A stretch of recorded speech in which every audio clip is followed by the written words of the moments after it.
Welcome, everyone. It's the moment you've been waiting for. We've gone through 2 preliminary rounds. You've all submitted pre-hearing briefs, and we have 2 final teams ready to perform or advocate in front of a very distinguished panel. To my furthest right, we have Judge William Bassler. Judge Bassler spent 23 years in private practice, practicing in copyright, trademark, franchise, license, patents, insurance, reinsurance, joint ventures, real estate, personal injury, breach of contract, trade secrets, legal and accounting malpractice. Judge Bassler spent 3 years on the New Jersey Superior Court and 15 years on the Federal District Court, District of New Jersey. Judge Bassler is a distinguished arbitrator on a number of panels, including the American Arbitration Panel, where he's also a member of the Executive Committee of its Board of Directors. Thank you, Judge. Right here, closest to me, and closest to my heart, Michael Miller, President-elect of the New York State Bar Association. Michael Miller has over 30 years of experience practicing in complex estate matters, including all aspects of estate and trust work, planning, administration, and litigation, handling all sorts of disputes, including family conflicts, which, as we all know, are probably the hardest conflicts to resolve. His practice includes local, national, and international issues. As President-elect, he will be coming in as President of the New York State Bar Association, serving as a leader of an organization with close to 75,000 members. Thank you, Michael. Well, we are so more than excited to have Judge Michael Garcia with us today to participate, indeed chair, our championship panel. I could spend the afternoon talking about Judge Garcia's many interesting, amazing accomplishments. But I know everybody here doesn't want to hear me talk all afternoon, so I will. But a few words about Judge Garcia. He was U.S. Attorney in the Southern District of New York from 2005 to 2008, where he earned an absolutely extraordinary reputation for rooting out corruption, including the bidding process for the 2018 and 2022 World Cups.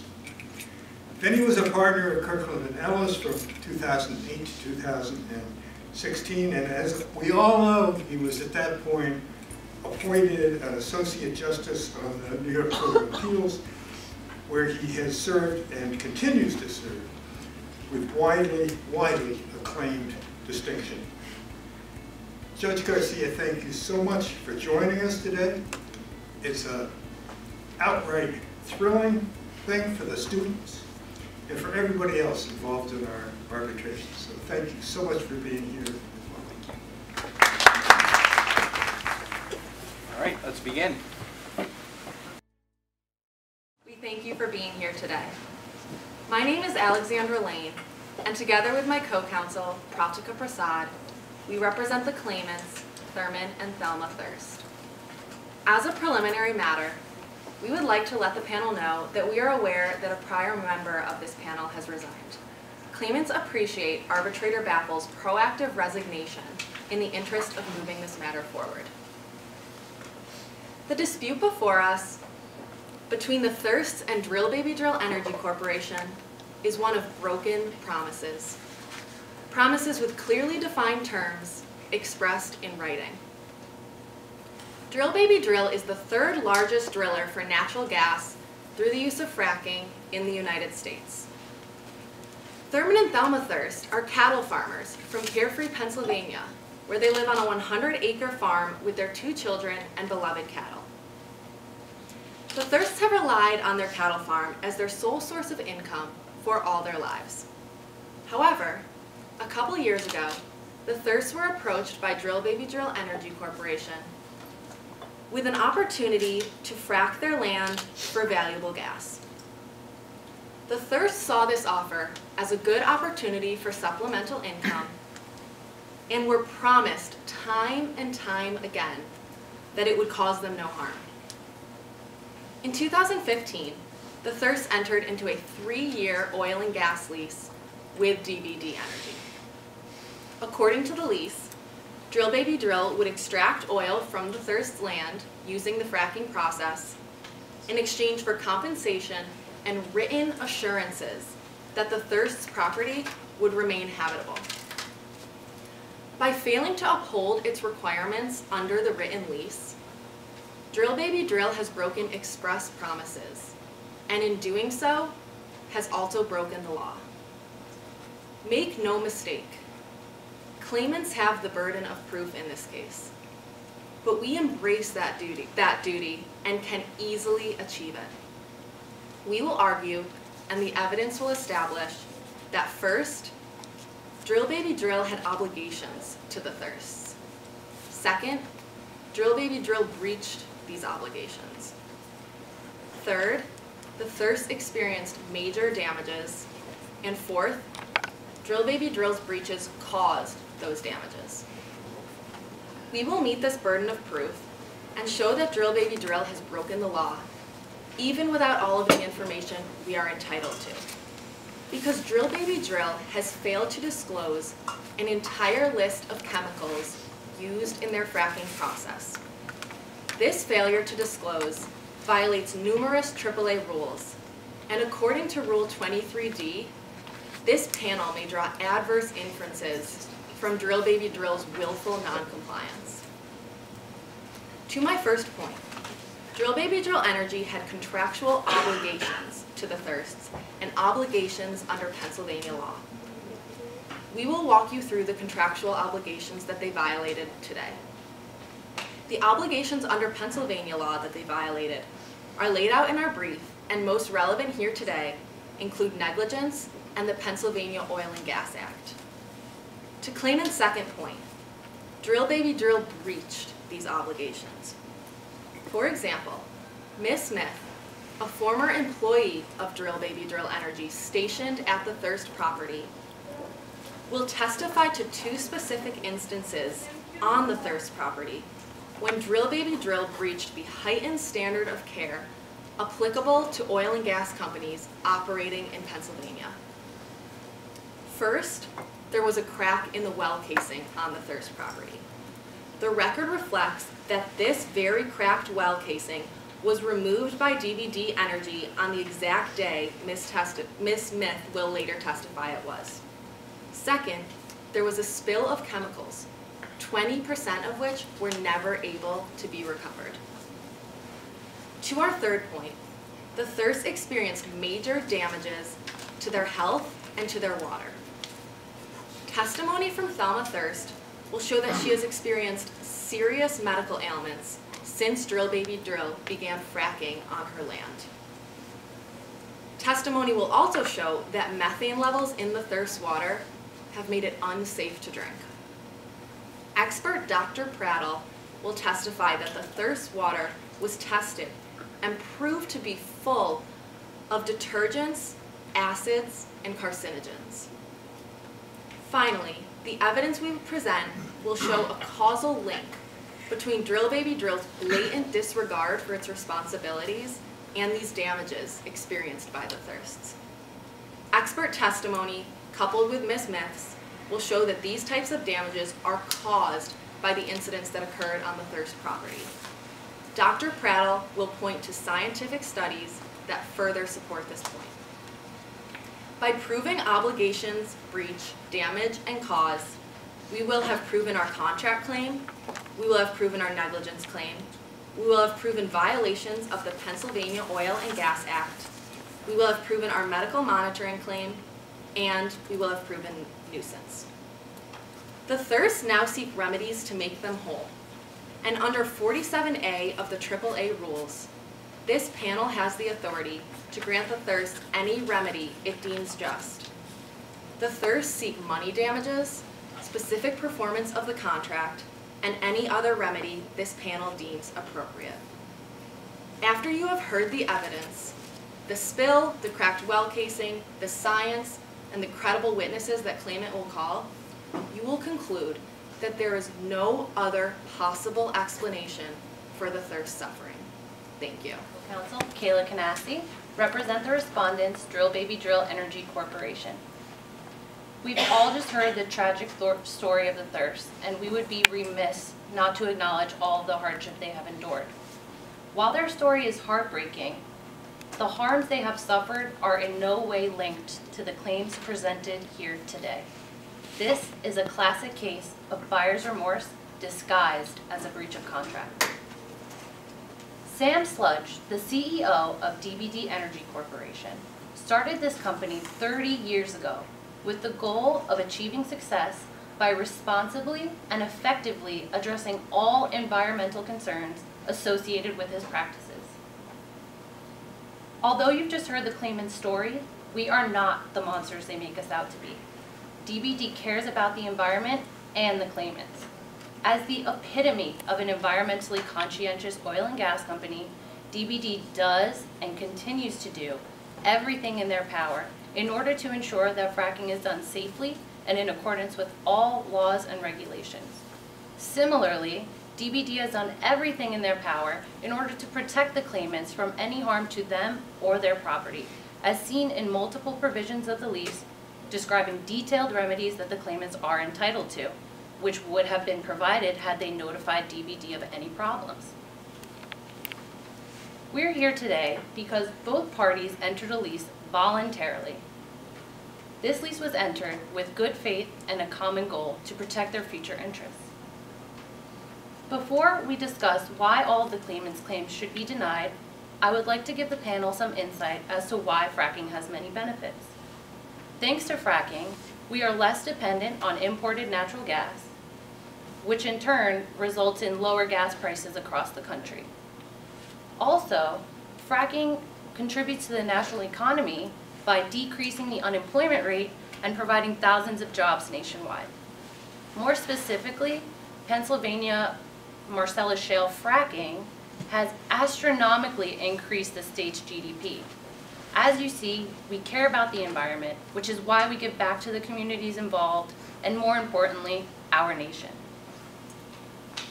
At the core of this dispute is the oil and gas lease entered into on October 12, 2015 between the claimants and DBD Energy.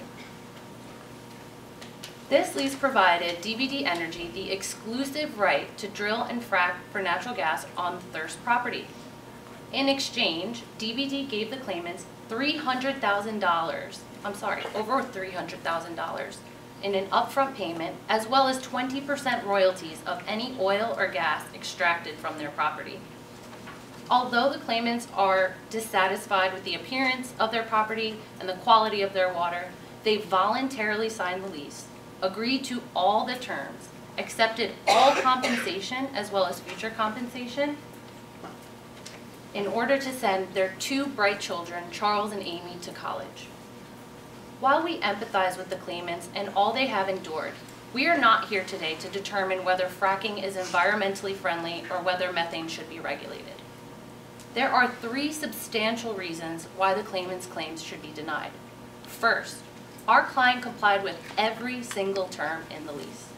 Second, the claimants have failed to exercise the remedies prescribed in the lease, which in turn failed to trigger DBD's obligation to remedy a problem. Finally, the claimants have not identified a single piece of evidence linking the drilling operations on their property to the claims presented here today. Arbitrators, today you will hear from the CEO of DBD Energy Corporation, Sam Sludge. Mr. Sludge will tell you about his history in starting his business, how he single-handedly grew his small business into the third largest drilling corporation in the country, his extraordinary efforts in ensuring that fracking is in no way detrimental to the environment, and he will also describe to you the numerous awards DBD has received from several environmental groups, the nature of the concerns cited under the Pennsylvania fracking regulation, and how DBD timely responded and addressed all of those concerns. In addition, you will hear from Dr. Devin Dribble, an expert with a PhD in fracking. Dr. Dribble will explain to you the benefits of fracking, the inconclusiveness of the studies presented by the claimants, and also as to the analysis of the thirst water, that all of the chemicals found were at permissible or close to permissible levels. Arbitrators, throughout this arbitration and through the testimony of our witnesses and the evidence we show, it will be clear that the claimant's claims are abusive to these proceedings, meritless and baseless. Again, this is a classic case of buyer's remorse disguised as a breach of contract. We respectfully ask the panel to deny the claimants, the relief sought today in excess of $15 million. Thank you.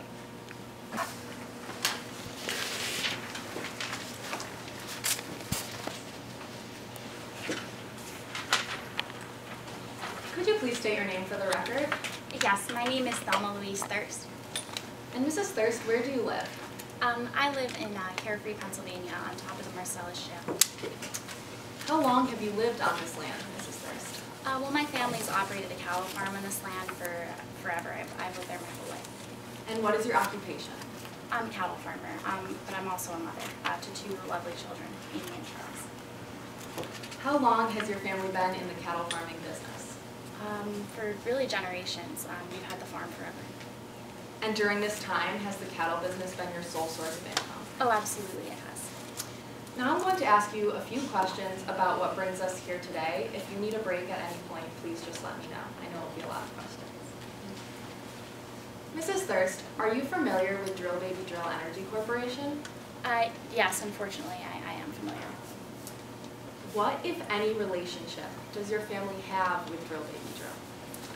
In 2015, my husband and I signed a lease that allowed DVD to come onto our property and frack. Mrs. Thirst and members of the panel, I now direct you to Claimants Exhibit B in your binders.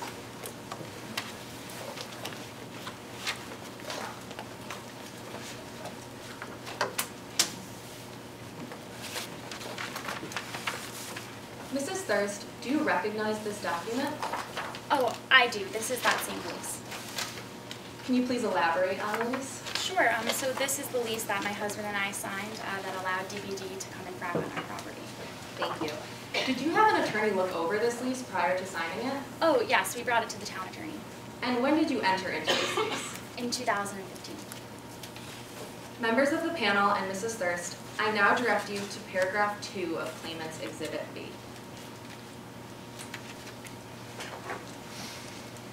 Mrs. Thirst, under this lease, how long was Drill Baby Drill allowed to use your land? For a period of 3 years. Thank you. How familiar, if at all, were you with the process of fracking before you were approached by Drill Baby Drill? Well, I live in Pennsylvania, so I was relatively familiar with fracking. Most people I know either have had some direct experience with fracking or know someone who's had their land fracked. But as far as actually, the technical process, I didn't know anything. And how familiar were you with the effects of fracking before being approached by DVD? Well, I watch the news and I talk to people in my community, so I know that fracking sometimes can be associated with water damage and water contamination, so I knew that was a concern. What was your expectation when you entered into this lease with Drill Baby Drill? Well, I expected this lease to be a good thing for my family. We're cattle farmers, but we've struggled.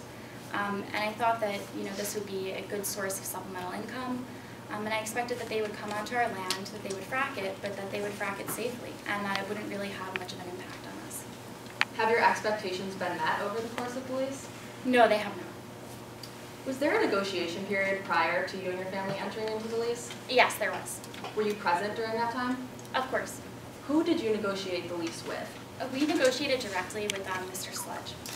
Can you please describe for the panel your role, your understanding of what role, if any, Mr. Sludge has with DVD? Yeah, as far as I understand, Mr. Sludge is the top guy over there, and he's in charge of pretty much everything. Did Mr. Sludge explain to you how fracking works? Yeah, he did.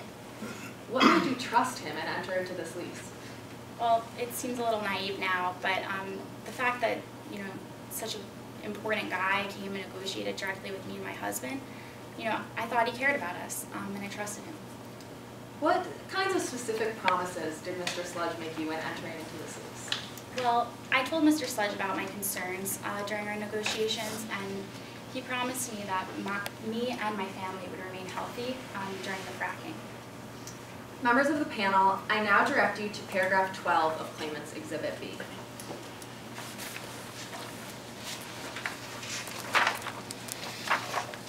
Mrs. Thirst, can you please read aloud 4 lines down, starting in the middle with the word shall?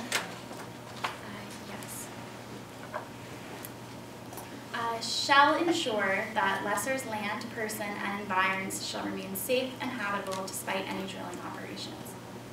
Thank you, Mrs. Sludge. Is this the promise you were referring to? Oh, it certainly is, yes. And has your property remained safe since DVD has been on your land? No, it hasn't.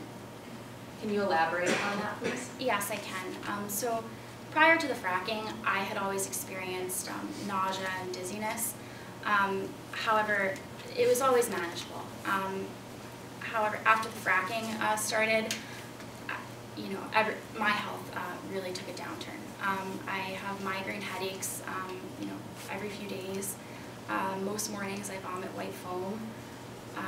I can barely work. And I can really barely make it throughout my day. I have to sit down and take a rest every few hours. It's terrible. Can you specify what your specific symptoms you're experiencing are? Yes, so I experience nausea, dizziness, migraine headaches, and I also vomit white foam. And when did these symptoms begin? Some of them, the nausea and the dizziness, began prior to the fracking. However, I never vomited white foam before. Thank you, Mrs. Thirst. I'm sorry to hear about that. Do you remember any other specific promises that Mr. Sludge made you when you were negotiating? I do. As I mentioned, I was concerned about the water during fracking, and I expressed this concern to Mr. Sludge, and he promised me that during the fracking, the water in my land would remain safe, and that, you know, if anything did happen to the water, he would use, you know, all the power of his company to fix it. And they would make sure that, you know, our water was replaced. Members of the panel, I now direct you to paragraph 19 of Exhibit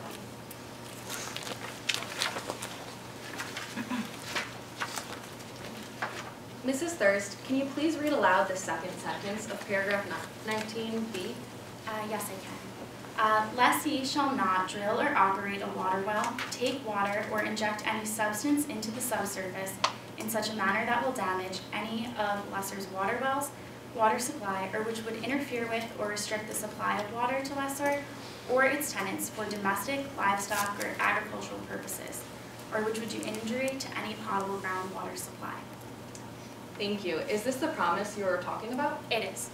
Could you please describe for the panel the condition of your water supply now? Yeah, I can. It's quite terrible, actually. You know, I do live in Pennsylvania on top of the Marcellus Shale, so I've always been able to taste a certain amount of methane in my water, but it was always safe. You know, my family has really lived on the property for generations, and we've never had any serious health problems. But right after the fracking started, the water became undrinkable, had this horrible odor to it, and I told my husband after I drank the water to come look at it. He was able to actually set it on fire in our kitchen sink with a match. So, you know, after I noticed that, we stopped drinking the water. I didn't let my husband or children drink the water. We can't bathe with it. We can't shower with it. We actually have to cart water. Excuse me. Did you notify the defendant here? No, I did not. Ms. Thirst, why did you not notify the defendant about these problems? Well, to be honest, I thought that they knew. You know, I could set the water on fire, so I figured they knew what was happening at the drill site, and I didn't think I had to. Thank you. In addition to royalties, were you and your family compensated for the use of your land at all? We were. Can you elaborate on that compensation? You know, I'm not sure exactly what the numbers were, but I think we were given a per acreage fee, and as well as the royalties. So, since Drill Baby Drill began fracking on your farm, have you attempted to sell it? We have. We've attempted to sell the property multiple times. And have you been successful? No, we have not. You know, the property is worthless now after what DBD did to it. And, you know, we've listed the property, but really people just come, they look at the drill site and they leave. No one's interested. Since you couldn't sell the property, what did you and your husband decide to do about all these problems? Well, the property is not safe, especially not safe for you know, our children. So when we realized that we weren't going to be able to leave, we tried to figure out how to get DBD to leave, and we went to a local free legal clinic. Thank you, Ms. Thirst. No further questions. I have a question, I'm sorry. During this direct, you've been asked a number of questions about promises, and you referred to this Exhibit B, and some language in there about, is this the promise that you're referring to? And I'm a bit confused. Were there oral promises, or the promises you're referring to that you relied on are solely in this document? There were both. So first, Mr. Sledge orally made me promises, you know, that are pretty much reflected in the contract. And you know, as I mentioned, I did speak with an attorney, and I had them incorporate. And that attorney was a town attorney? Yes. Thank you. Let me go back to that, the last question. Were there oral promises different from the written promises? So some of them were. Mr. Sledge had promised me that I would barely notice the fracking. That wasn't put in the lease, but the ones that I really cared about were.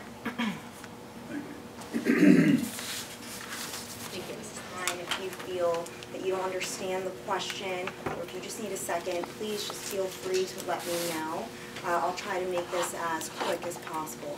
Thank you, I appreciate it. You're very welcome. Now, Mrs. Thirst, before we move on to the substantive reasons as to why we're here, I just want to ask a few questions about yourself. You said you were married in 1970, is that correct? I didn't say that, but I was. And you purchased the first 10 acres of your cattle farm with your husband shortly after your marriage, correct? Those 10 acres, yes, but some of the acres were family farm. And the additional pasture land that you purchased in 2001, that's about 30 miles away from the main farm, isn't that correct? We do own additional property, yes. And it's about 30 miles away? I believe so, that sounds good. And just moving on to how you met Mr. Sludge. You met Mr. Sludge in late September 2015? That sounds about right, yes. And he offered you an appealing deal, isn't that correct?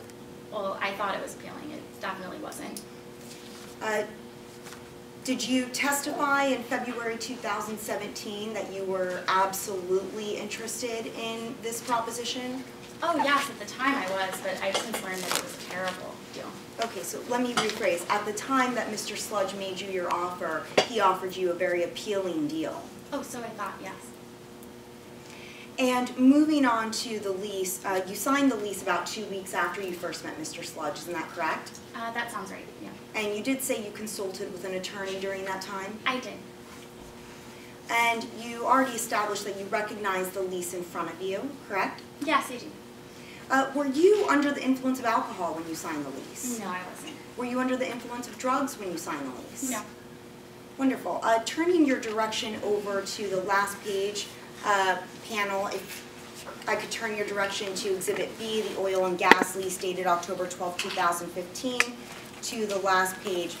Mrs. Thirst, the paragraph right on top of your signature, paragraph 46. Yeah, I see it. Wonderful. If you could just follow, or I'll let you read it. If you could just kindly read that provision out loud for the panel. Sure. This lease covers all of the agreements between leaser and lessee with respect to the subject matter hereof. The entire agreement is within the four corners of this lease. It supersedes all oral agreements or representations made prior to the commencement date, and no surrounding documents or conversations are in any way part of this lease. This instrument may only be amended in writing, signed by lessor and lessee. Now, Mrs. Thirst, do you understand what that provision means? Of course I do. Wonderful. So you do understand that the conversation that you had with Mr. Sludge prior to signing the lease is in no way part of this agreement? Oh, well, absolutely. And all of the promises that I care about are in the lease. Wonderful. And you did mention that Mr. Sludge had made a number of oral assurances. He said that your water and land would remain safe. Is that correct? Yes. And is that is what he said that day prior to signing the lease? Objection. Austin answered. Go ahead. You can answer. Yes, I believe it is. And did your attorney explain to you that any of the comments that he made that day were not part of the lease? He did. That's why he put them in the lease. And moving on to your symptoms, you did claim that you have a number of symptoms. Isn't that correct, Mrs. Thirst? Oh, I do. Yes. And does Amy live at the farm, Mrs. Thirst? My daughter? Of Yes. course she does. Yes. And has she felt sick at all? No, she hasn't. Thank God. No. And what about Charles? Does he live at the farm? Yes, he does. No one in my immediate family has experienced the symptoms. Thank God. And so Mr. Thirst has not experienced any of these problems? No, not so far. Charles has not experienced any of these problems? No, not so far. And you think that the fracking operations caused your sickness, is that correct? Yes, I do. Now, Mrs. Thirst, have you seen a board-certified doctor? No, I haven't. So there is no documentation from a board-certified doctor attributing your symptoms to the fracking operations, is that correct? No, I haven't seen a doctor. I can't afford to. And many of the medical symptoms started before the fracking, as you testified already, correct? Yes, only a few of them, and, you know, not the most severe, but sure. And you have a sister, correct? I do. Norma? Yes. And Norma lives in Frack-free, Pennsylvania? Yes, she does. That's about 120 miles away from the closest fracking site, isn't that correct? Yes, it is. And Norma has many of the same symptoms as you, isn't that correct? She does, and, you know, it makes sense because she's at my property very frequently. Oh, she's at your property very frequently? She is. Okay, so your sister is at the property as often as Amy, Charles, and Mr. Thirst? No, absolutely not, but she's there very frequently. So she is there very frequently, but she is sick and not the rest of your family living on the property, is that correct? That's right. Wonderful. And do you, moving on to the cattle farm, 100-acre cattle farm, isn't that correct? Is that what I have? Yeah. It takes a lot to maintain that farm, isn't that correct? Of course it does, yes. Do you and your husband run that farm? Well, I used to, but I can't anymore. But you used to run that farm, correct? Yes. And you've had that farm for 47 years at this point. I'm not quite sure how long, but for many, many years. You did purchase the first 10 acres of the farm shortly after the marriage, correct? Sure. Wonderful. So is it a fair statement to say that not anyone can be a cattle farmer? I think anyone who tries hard enough can do anything they want. That's a good answer, Mrs. Thirst. Mrs. Thirst, wouldn't you agree that it takes experience and knowledge to properly run a cattle farm? Sure, just like any job. Of course. And that improper management could be an environmental disaster, isn't that correct? Improper management of a cattle farm? Yes. I suppose on your cattle farm. Yep. Yes. And is it not one of your obligations, or was it not one of your obligations to apply fertilizer? Objection. Relevance? You can answer. I'm sorry, could you repeat? Was it not one of your obligations to apply fertilizer to the farm prior? I don't remember. I'm sorry. Oh, you don't remember if you used to apply fertilizer to the farm? I'm sure we did, but I don't know what you mean by obligation. Are you aware if your husband has applied fertilizer to the farm? No, I put it maybe. I'm not sure. No, I don't think so. Are you aware that pesticides are the most common approach to kill weeds and insects and for crop production? Sustained. Why don't we move on from this topic? A little leeway, please, arbitrator. No, I think we should move on now. Mrs. Thirst, are you aware that many of the symptoms you complain of today are also caused by pesticide poisoning? No. Are you aware that the symptoms that you complain of today are related to other medical conditions? No, I'm not a doctor. I have no idea. Have you had any problems with any of the cattle on your farm? No. Have any of the cattle on your farm gotten sick or died even? Well, I mean, that's just the nature of the industry. Of course, I've had some cattle that have gotten sick and died. And you did testify that you were sick before fracking, correct? Yes, but it was very different. I never vomited white foam prior to fracking. Does it surprise you that vomiting white foam is a cause of pesticide poisoning? Sure, I suppose.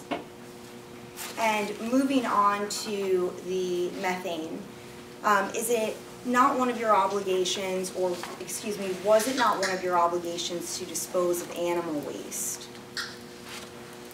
Obligation to dispose of animal waste? What do you mean? To dispose of any animal waste on the farm, was it not your obligation to remove that waste from the premises?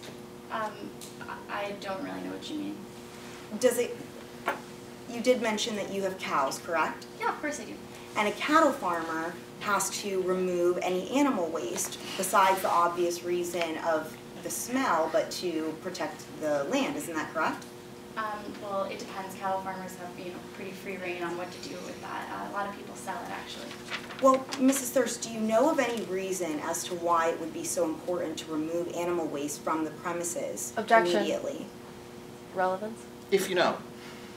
No. If I were to tell you that a source of methane is animal waste, would that surprise you? Sure. In fact, another source of groundwater contamination is pesticide poisoning as well. Does that surprise you? No, not really. So it is possible that your water was contaminated by pesticides or another problem, correct? No, I don't believe so. We actually do sell the animal waste, and we remove it from our property, and I'm not aware of any pesticides being applied. You just testified that you removed the animal waste from your property, Yes. but a few minutes ago you weren't aware if you did that or not? Oh, no, I wasn't aware it was an obligation, but we do it. Excuse me, I shouldn't have used such a strong word. So you are changing your previous testimony, is that correct? No. And the well that's contaminated, it sits 1,200 feet away from the fracking operations, is that correct? It does. Your attorney, Ms. Lane, asked you a question about paragraph 19 of the lease. If I could turn the arbitrator's attention to paragraph 19D.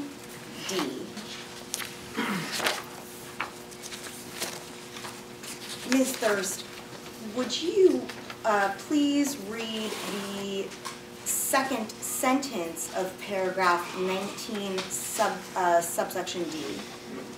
Sure. Lessee shall have lessor's domestic water supplies sampled and tested prior to the drilling of any well within 1,000 feet of lessor's water source on the leased premises in accordance with PADEP regulations. Mrs. Thirst, the well that's contaminated on your farm is 1,200 feet away from the fracking operations, isn't that correct? Yes, that's correct. So you do understand there was no obligation to test that well, there was no obligation on DVD's part? No, I've actually learned that under Pennsylvania law there was an obligation under 2,000 and I think 500 feet, but according to this lease, no. I'm sorry, you said you learned that there was an obligation under the law. Yes, I did. So once our water was contaminated, we went to a local, free legal clinic because we needed help, and they advised us of this. So you consulted with your attorney prior to signing the lease, isn't that correct? No, not at all. Afterwards. But you did testify that you consulted with an attorney prior to signing the lease, correct? I'm so sorry. Yes, you did. And then when you had a problem, you went to a local clinic. You did not consult with that attorney. Is that correct? No, we couldn't afford to. The town attorney we had to pay for. And it is your claim that DVD had an obligation to test the well that's 1,200 feet away under this law. Yes, that's what I understand it to mean. Would it surprise you if this law did not require that? Absolutely. And Mrs. Thirst, the well that's on the additional pasture land 30 miles away from your farm, isn't that well contaminated also? Not with the same chemicals, no. Not with the same chemicals? Isn't that well contaminated with methane? Only methane, but most wells in Pennsylvania have methane. But there are a lot of other chemicals in the well on my property that I live on. Do you have documentation to show the levels of methane in that well? In that well? No. Do you have documentation to show the levels of the chemicals in the other well as compared to this other well? No, I don't. No. And both wells were in fact contaminated prior to the fracking ever beginning, isn't that correct? Well, did they have methane in them before? They did. Yes. So but there is no evidence attributing the fracking operations to the water contamination. On my property? Yes. Oh, I believe that there certainly is. But that is your belief, correct? There is no actual documentation showing that was attributed to the operations, isn't that correct? Oh, I think that there is. That is your belief though, correct? No, I think that there's plenty Objection. of evidence to show. Yeah, let's move on. And Mrs. Thirst, you testified that you did not notify DBD or Mr. Sludge of any problems with your water, correct? No, I did not. Now, looking at paragraph 19D again, do you understand what this provision means? I do. Do you understand that that provision would not come into effect until you were to notify someone at DBD of a problem in your water supply? I do. So you affirmatively chose not to notify DBD of the water supply. Well, like I said, I really thought they knew. Otherwise, I would have. Does DBD or any of its employees drink from your water supply? Was that normal? In my home? Mhm. No, but I maybe it's happened. I'm not sure. And Mrs. Thirst, you knew that there was something wrong with your water and you knew of this provision in this lease and you understood it, but you still chose not to notify DBD to trigger them to test Objection. the water supply. Sustained, asked and answered, move on. And Mrs. Thirst,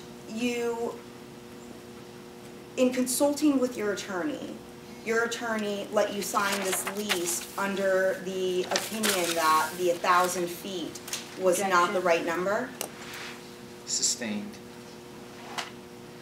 Don't answer. Next question. Mrs. Thirst, do you understand that if Drill Baby Drill had an obligation to fix your lease, to test the water supply, that they would have only known to do that had they been notified? No, I don't believe that's true. And Mrs. Thirst, have you been able to do laundry at home? I can do it, but it's certainly not safe to do it. The water is flammable, so I haven't even really tried, but I guess I could. I don't But know. you said you can do it.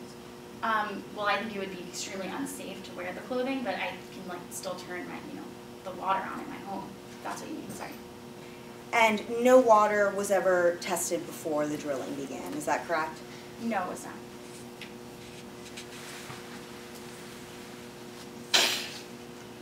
And did you ever ask Mr. Sludge, did you ever contact Mr. Sludge again after you met him? Well, he contacted me. And have you ever spoken to him again? Since that second time he contacted me? No. And the reason that we're here today, it is to get money for Amy and Charles to go to school, correct? No, the reason we're here today is because my family and I are suffering. But there is no causation. There is no medical documentation linking the Objection. fracking to your medical symptoms. Sustained. No further questions, Mrs. Thirst, thank you. Could you please state your name for the record? Sure, my name is Morgan Myth. And what is your occupation, Ms. Smith? Well, I'm currently not employed, and I'm in school. I go to college, but I was formerly employed by DBD. Great. Where were you employed when you were working for DBD Energy? I was employed on the Thirst site. Do you recall what, if anything, you witnessed while on the job on November 20th, 2015? Yes, I do. That day I witnessed a spill of chemical and fracking fluids. Do you know what percentage of these fluids were able to be retrieved? I think that at most 20%. Do you recall what, if anything, was discovered on the Thirst property drill site on January 9th, 2016? I do. That day I noticed that there was a crack in the well casing on the Thirst property. Do you know if that issue was ever addressed? I do. So after I noticed this, I immediately reported it to my supervisor, per protocol. However, it wasn't fixed for a period of 9 days after I brought this to their attention. So on January 18th, around then? Yeah. Thank you. Are you still employed as a member of the Drill Baby Drill crew? No, I'm not. I was terminated. What circumstances? Well, I was never really popular in the drill site. I was sort of the only woman on a fracking site, so I don't think they liked me too much to begin with. But after I noticed, the crack in the well casing, and I sort of made a big stink about it, I think it really irked people there. Are you angry with DBD for terminating your employment? Well, I'm not pleased. I'm certainly not happy. I don't think anybody wants to be fired, but, it's given me the opportunity to go back to school, so. How long after the report were you terminated? Several months. Thank you, Ms. Smith. No further questions. You claim that there was a spill that occurred on November 20th, is that correct? Sounds right, yes. Now, do you understand that the spill that occurred that night, that my client vehemently denies that happened? Oh, yes, I do. And you said you were fired several months later, correct? Yeah. So you have no personal knowledge of what happened at the third site following your termination, is that correct? Following my termination, no. And you are claiming that you were fired over not being well liked, is that correct? No, I don't think that's the only reason, but it was certainly a factor. I really do think I was fired because I saw the crack in the well casing and I made a stink about getting it fixed. So you were fired approximately 13 months after the fact that you found the crack in the casing? Yeah, I was pretty unpopular after that. And do you understand that my client alleges that you have a drug and alcohol problem and that was partly the reason for your termination? I do, and it's ridiculous, but yeah, I do. No further questions. Thank you for being here today, Ms. Baffle. What involvement, if any, have you had in this arbitration? Hi, I was formerly appointed arbitrator in this proceeding. Why are you still not involved in this proceeding? I resigned. Why did you resign? Well, I was at a bar association function, and I was approached by someone whom I didn't recognize at the time, and they told me that Mr. Sludge liked to make people very happy and that he could make me very happy. You stated that you did not recognize the person who approached you? I did not at the time, no. Have you since learned who that person was? Yes, I have. And who was that? It was Mr. Sludge. Thank you. No further questions. How are you? Very well. On behalf of Mr. Sludge, I do want to thank you and commend you for resigning following what happened at the Bar Association. I understand that that choice must have not been easy considering the disruption that it would cause, but it is judgment like yours that you were at the top of the list for one of our selected arbitrators. Now, you did say someone approached you at the Bar Association, isn't that correct? Mr. Sludge did, yes. Mr. Sludge approached you at the Bar Association? Yes. And did you report that to anyone? Yes, I did. I immediately disclosed it and I resigned. Now, do you understand that the district attorney has not brought any charges against my client? Yes, I do. I'm in no way suggesting that you're not telling the truth, but you do understand that if you gave the district attorney Mr. Sludge's name, that they likely would have responded, correct? Oh, I believe the district attorney has pretty broad discretion in what cases to pursue and not to. I don't know what would factor into their decision. So the person that approached you at the Bar Association said to you that Mr. Sludge loves to make people happy, and that was Mr. Sludge who said that? Yeah, I didn't know at the time that it was, but it was. And how soon did you discover that that was Mr. Sludge? Well, I think a few weeks after, maybe. Not really, I don't really remember exactly. And how many times had you met Mr. Sludge prior to that? Prior to the person approaching me or learning? Prior to the person approaching you at the Bar Association? Oh, I hadn't met Mr. Sludge prior to that. I'd never seen him. And how did you know that that was Mr. Sludge? Because I subsequently met Mr. Sludge. And when you met Mr. Sludge, you resigned? Well, I immediately reported it and then I resigned. you resigned before learning that it was Mr. Sludge? No, absolutely not. After I learned that it was Mr. Sludge, I resigned, but I reported it prior. Okay, and you did tell the district attorney? Objection. Sustained. I'm sorry, what Asked and answered. What was the basis? Asked and answered. For which question? You told the district attorney. Next question. Oh, I hadn't finished my question. I was going to ask if you had told the district attorney the identity of the person right after you met Mr. Sludge, after telling him that you didn't know who it was. Yes. I'm sorry, I don't understand that answer. I'm sorry. My question was, if at first when she reported it to the district attorney, if she did not know the identity of the person, but then following when she did learn. But thank you again, and I appreciate your time. Redirect. Hello, Dr. Prattle. Could you please state your name for the record? Yes, my name is Dr. Patricia Pratt. And what is your occupation, Dr. Prattle? I'm a professor of oil and gas at Makeshift University. How long have you been at Makeshift University? I'm tenured. I've been there for about, I think, 15 years. And what sort of... Doctor, could you use the microphone? And could you go into a slower speed? Yes. What sort of work does your position at Makeshift entail? So primarily, I'm a researcher. However, I also lecture. My research focuses almost exclusively at the moment on the Marcellus Shale in Pennsylvania. Now, does your position require any sort of advanced degree? Yes, it does, and I have a PhD in fracking. Right. And when did you earn your doctorate? In the 1980s. Since earning your doctorate, how much work would you say you've done in the field of fracking? I've researched extensively. I've been published in numerous peer-reviewed journals. I work very extensively in the field. Members of the panel, I would now like to qualify Dr. Prattle as an expert witness. Thank you. Dr. Prattle, as an expert in the field, can you describe the process of fracking? Sure. So fracking is, sort of a complicated drilling process that's used to extract natural gas from shale that lies beneath the surface. The fracking that's done in the Marcellus Shale typically involves horizontal and vertical drilling, which in the industry is known as an uncommon well. Fracking also involves the use of sand, injection of a lot of water, and various chemicals. Now, how does fracking compare to other means of extracting natural gas? Well, in the Marcellus Shale, it's really the only type of fracking that can be done. Hydrofracking, though, is relatively new and it's not completely safe. So based on your advanced knowledge and years of practice in the field, what is the impact of fracking on the environment? Fracking has very serious impacts on the environment.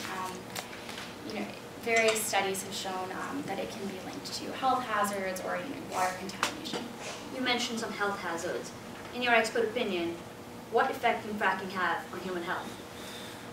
Well, some of the chemicals that are injected that are typical of the fracking process, include known carcinogens, acids, and detergents. So quite obviously, these can have detrimental effects. Sure. And to your knowledge, are there any potential benefits of fracking? Of course. Fracking typically brings economic benefits to the communities that allow it to be conducted in. Many of these benefits, show themselves in terms of extreme job growth. The wages paid by fracking are significantly higher than minimum wages. However, these are largely mitigated by the economic concerns. Are you aware of any support for your position that there are significant harms caused by fracking, Dr. Prattle? Yes, I am. There are numerous studies, including several studies from Duke University, Yale University, as well as an EPA report. Now, do any of these studies mention any concern for human health when chemicals are used, the chemicals that are used in fracking are present in drinking water? Yes, they do. Great. Dr. Prattle, what chemicals are commonly used in fracking fluids? Fracking fluids commonly incorporate xylene, toluene, hydrogen chloride, and benzene. You mentioned the use of benzene. What effect does benzene have on human health? Benzene is a known carcinogen. Really the safest consumption of benzene is no consumption at all. What about the effects of toluene? Toluene has been linked in various studies to liver and kidney disease. And what are the effects of hydrogen chloride on human health? Hydrogen chloride is a corrosive acid, so if injected, it can lead to corrosion of the mouth and various internal organs. Additionally, can you please describe the effects of xylene on human health? Xylene commonly has been linked with nausea, dizziness, and things of that nature. Are there any prescribed permissible levels of these chemicals? Yes, there are. They're all regulated. Dr. Prattle, can you describe to the panel what happens when casings and seals in fracking wells fail? Sure. So it's important to understand that the well casing is really the only thing that's protecting the surrounding environment from where the chemicals and various substances are injected. So if, quite obviously, that's cracked, these harmful substances are allowed to leak out into the surrounding environment. Based on your research, how often does this happen? Do the cracks or failure in the sealings happen? Quite often. Studies have shown that about 5% of wells fail almost immediately, and 50% have been shown to fail over time. And it's also important to understand that since fracking is a new field, these numbers are relatively new numbers, and I expect them to rise exponentially in the future. Dr. Prattle, are you familiar with the toasts? Yes, I am. Could you please state for the panel where the toasts reside? Carefree, Pennsylvania, on top of the Marcellus Shale. And to your knowledge, have there been fracking activities on the Toast property? Yes, they've been quite extensive. Could you please describe the fracking well on the Toast property? Sure. So based on my review of the record and the pictures that I was provided, I was able to see the location of the well site as well as the surrounding machinery on the Thirst property. Do you know what company is conducting the fracking activities on the Toast property? I do. It's DVD Energy. Great. And what is your understanding of DVD's environmental safety record? DVD has been given numerous industry awards. However, they've also been cited numerous times by the Pennsylvania regulators for violations of various environmental regulations, which include leaked well casings, cracked well casings, leaks of chemical fluids and leaks of fracking fluids. And that's just within the past year. Do you believe that anything can be done to make fracking completely safe? As the current technology exists, no, I do not. Now, is testing water before and after the fracking process a common process? It is extremely common, and it's actually required by many states. Now, you mentioned that it's required in many states. Is Pennsylvania one such state? Yes, it is. Under Pennsylvania law, whose responsibility is it to compare the water before and after the fracking process? Within 2,500 feet of a well, it is the well operator's responsibility. Now, you mentioned that within 2,500 feet, it's the well operator's responsibility. Is this different from any other distance from the well? Yes, 2,500 is mandated levels for an unconventional well. Because unconventional wells are created through both horizontal and vertical drilling, and the drilling can stretch farther along the surface beneath the drill site. So therefore, a larger footage is required. Based on your extensive research, is restoration of water common after the fracking process? It is common, yes. Now, Dr. Prattle, earlier in your description of the fracking process, you mentioned the use of chemicals, correct? And you mentioned some of these chemicals. Why are these chemicals used? Some of these chemicals are used to prevent corrosion of the well casings and the various machinery that's used, and others are used to actually fracture the shale. And based on your knowledge of the fracking industry, what happens to these chemicals after use? Many of them remain in the ground in perpetuity. But long-term studies are still needed to really understand what is going to happen to these chemicals that are beneath the ground. Are you aware of instances where leftover fracking chemicals have entered the water table? Yes, I am. Based on your research and expert opinion, what impact does this have on the water table? Well, if fracking chemicals leak into the water table and the water supply, it makes the water completely undrinkable. And what is the basis for your opinion, Dr. Prattle? The Yale study, the Duke studies, as well as the EPA report. So you mentioned the EPA report. What were the conclusions of this report? The EPA report essentially concluded that hydrofracking can impact water sources, or groundwater, in certain situations. And some of those situations include, when chemicals are spilled or when casings are cracked. And what were the findings of the Duke report? The Duke report came to a largely similar conclusion. It studied actually the Marcellus Shale, and it found that well casing failures have led to water contamination. How about the Yale report?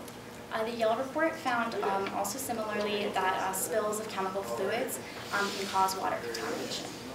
Can you describe any instances where DVD has been sanctioned for its fracking processes? Yes, I can. Just within the past year, DVD has been cited for violations of chemical spills, spills of fracking fluids, as well as cracked well casings. Now, are you aware of any spills or well casing cracks on the Coast property? Yes, I am. Could you please explain further? I'm aware that a well casing on the Thirst property was cracked and remained unfixed for about 9 days. And do you know what happened after that? I believe that it was replaced. And have you been able to examine the replaced portion of the well casing?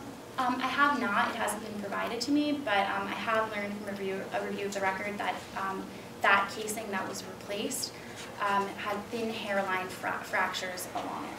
And in your expert opinion, could these thin hairline fractures permit for the fracking fluid to enter the groundwater table? Absolutely. These are the very types of cracks that I was talking about. I now refer witness in the panel to Exhibit C of the claimant's finder. I'm sorry, Exhibit what? C. C? Yes.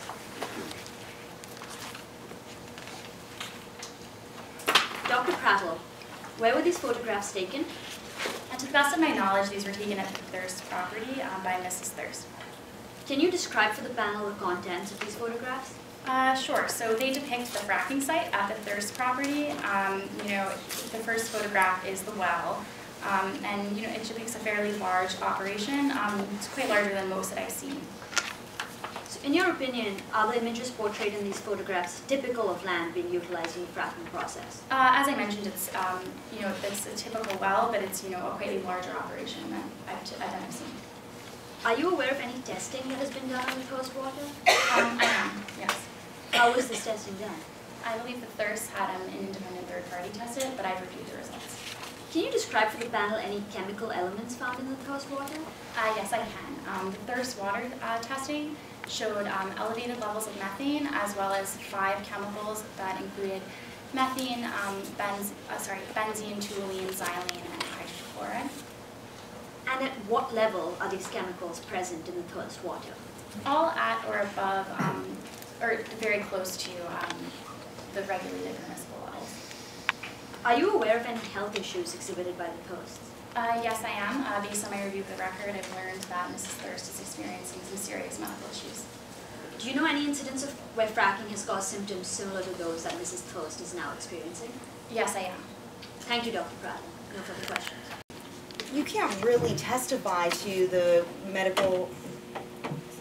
adverse effects, to the medical effects of the chemicals that you just discussed. Isn't that correct?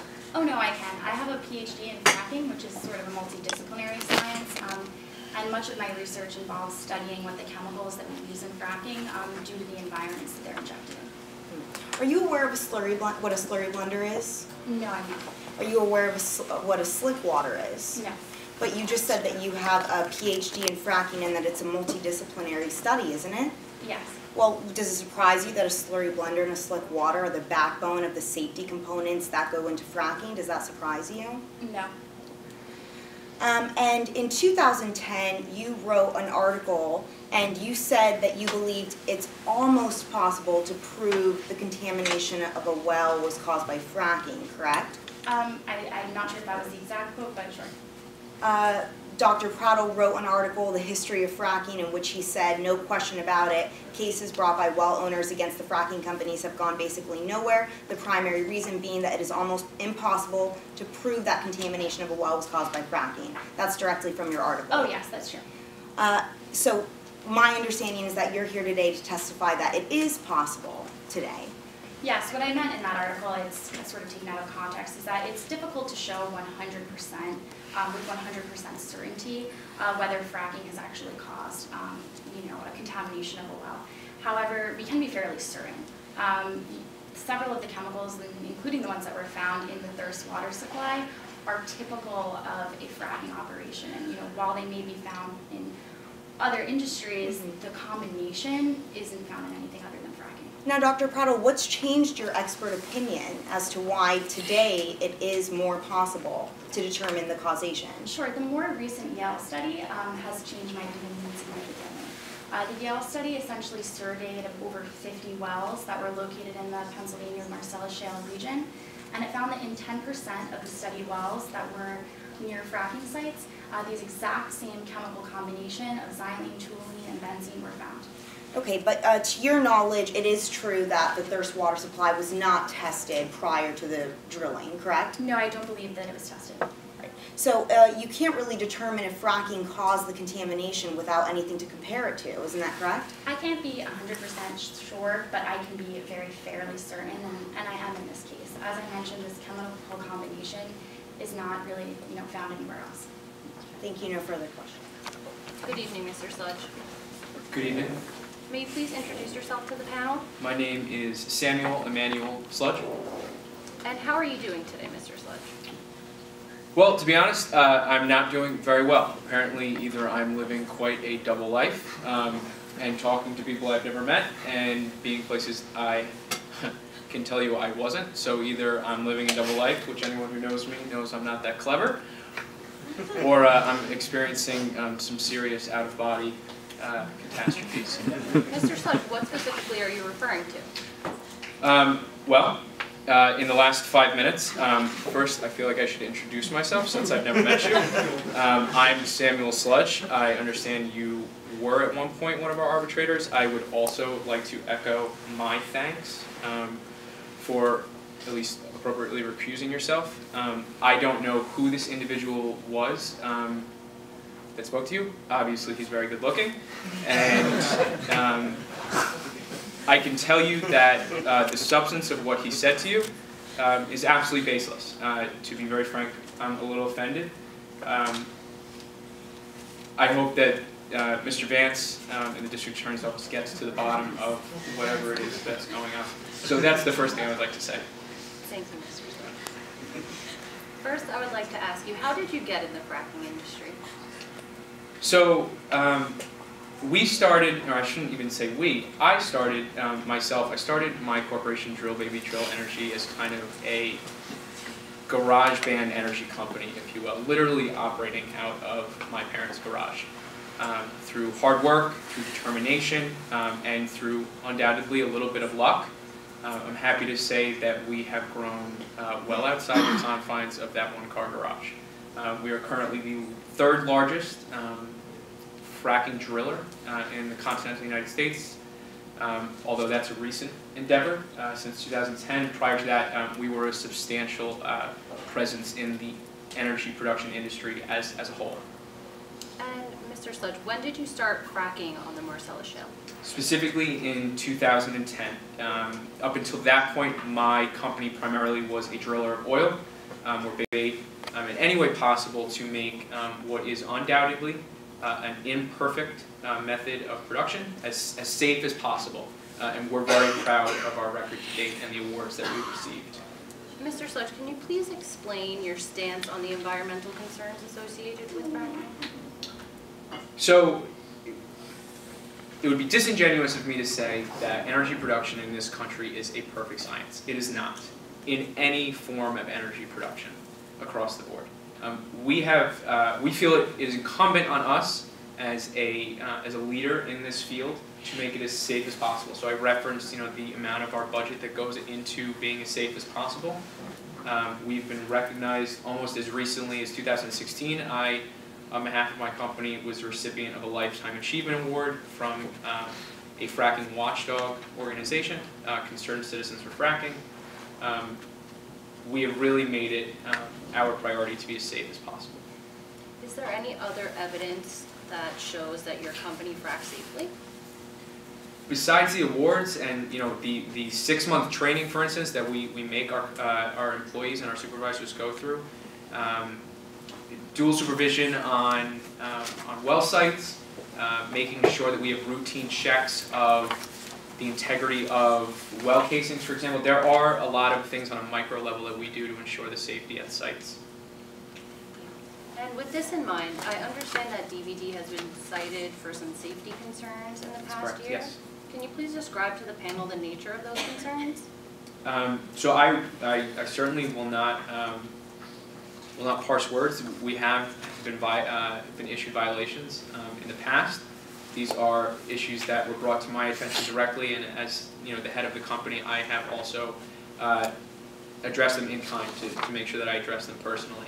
They were incidents that ranged from, there were 2 incidents of leaking fluids on 2 spill sites in Pennsylvania. Those issues were addressed, and there were 3 others. But we've also taken it as an opportunity to reflect on what we're doing and to look proactively in how we can prevent it in the future. Mr. Sludge, when did you meet the claimants? So the first time, and I'd like to reiterate the only time, that I met Mr. and Mrs. Thirst, I personally traveled to their home in Pennsylvania and met them at their farm late in September 2015. And what happened when you met them? I literally walked right up to their door. I had a conversation with them in their kitchen. I explained who I was. I explained what DVD Energy was interested in doing. Specifically, that we were interested in leasing their land because of its location on the Marcellus Shale, kind of the gold mine of natural gas along the Rust Belt and up the eastern corridor. I explained a little bit about the functions of what fracking is, and I did intimate to them that our presence there would be barely noticeable. But I want to be absolutely clear that besides ensuring that we would in no way harm them and that our presence would be barely noticeable, there were no other promises made at that meeting, and there were no other conversations between myself and the Sludges until a later date. But in those initial negotiations, as I believe they were characterized, that simply did not happen. I was not present for any of that. Mr. Sludge, is that your standard procedure to approach landowners yourself? I like to do it when I can. I feel like it's very much in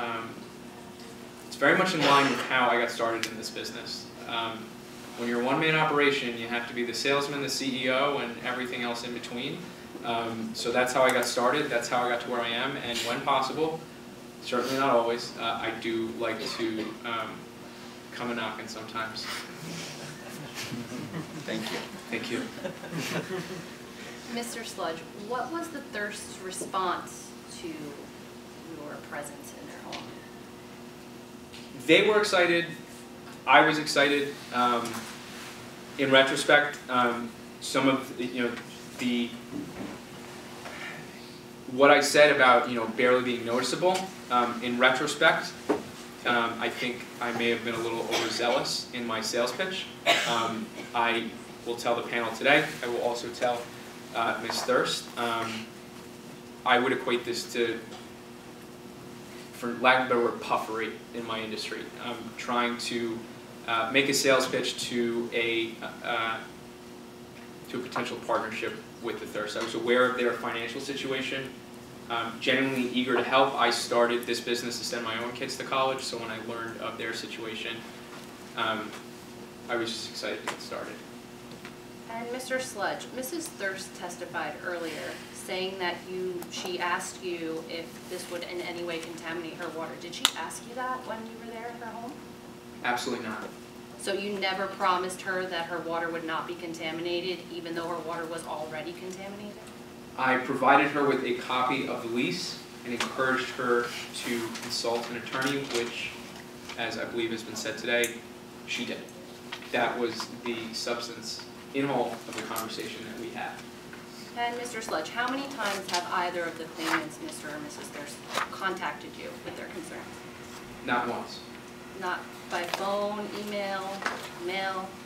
Not a single time, until obviously I received notice of the suit. And what would you have done had they contacted you with their concerns?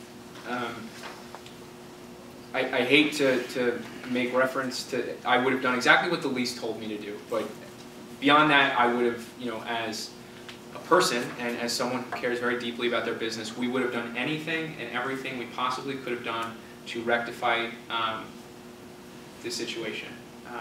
In fact, actually, now that you bring it up, I know it was mentioned that there was a well casing replaced in January. There absolutely was. In January of 2016, I know I brought with me a copy of the weather patterns from that month. For whatever reason, that part of Pennsylvania experienced a wide range of temperature increases and drops. And I would equate it similarly to what we're experiencing in November here in New York City. To give a little bit of context, when there's such a drastic change in pressure, that can affect the expansion and the contraction of the well casing. We felt that it was best practice to replace them, and so we did. And it's a good thing that we did, because we did see, once we took it out, the start of some cracking in the well casing. So it's an example of us being proactive to prevent something like this from happening. And Mr. Sludge, you just heard Ms. Smith make allegations about a spill that happened on November 2015. Yes. What is your response to those allegations?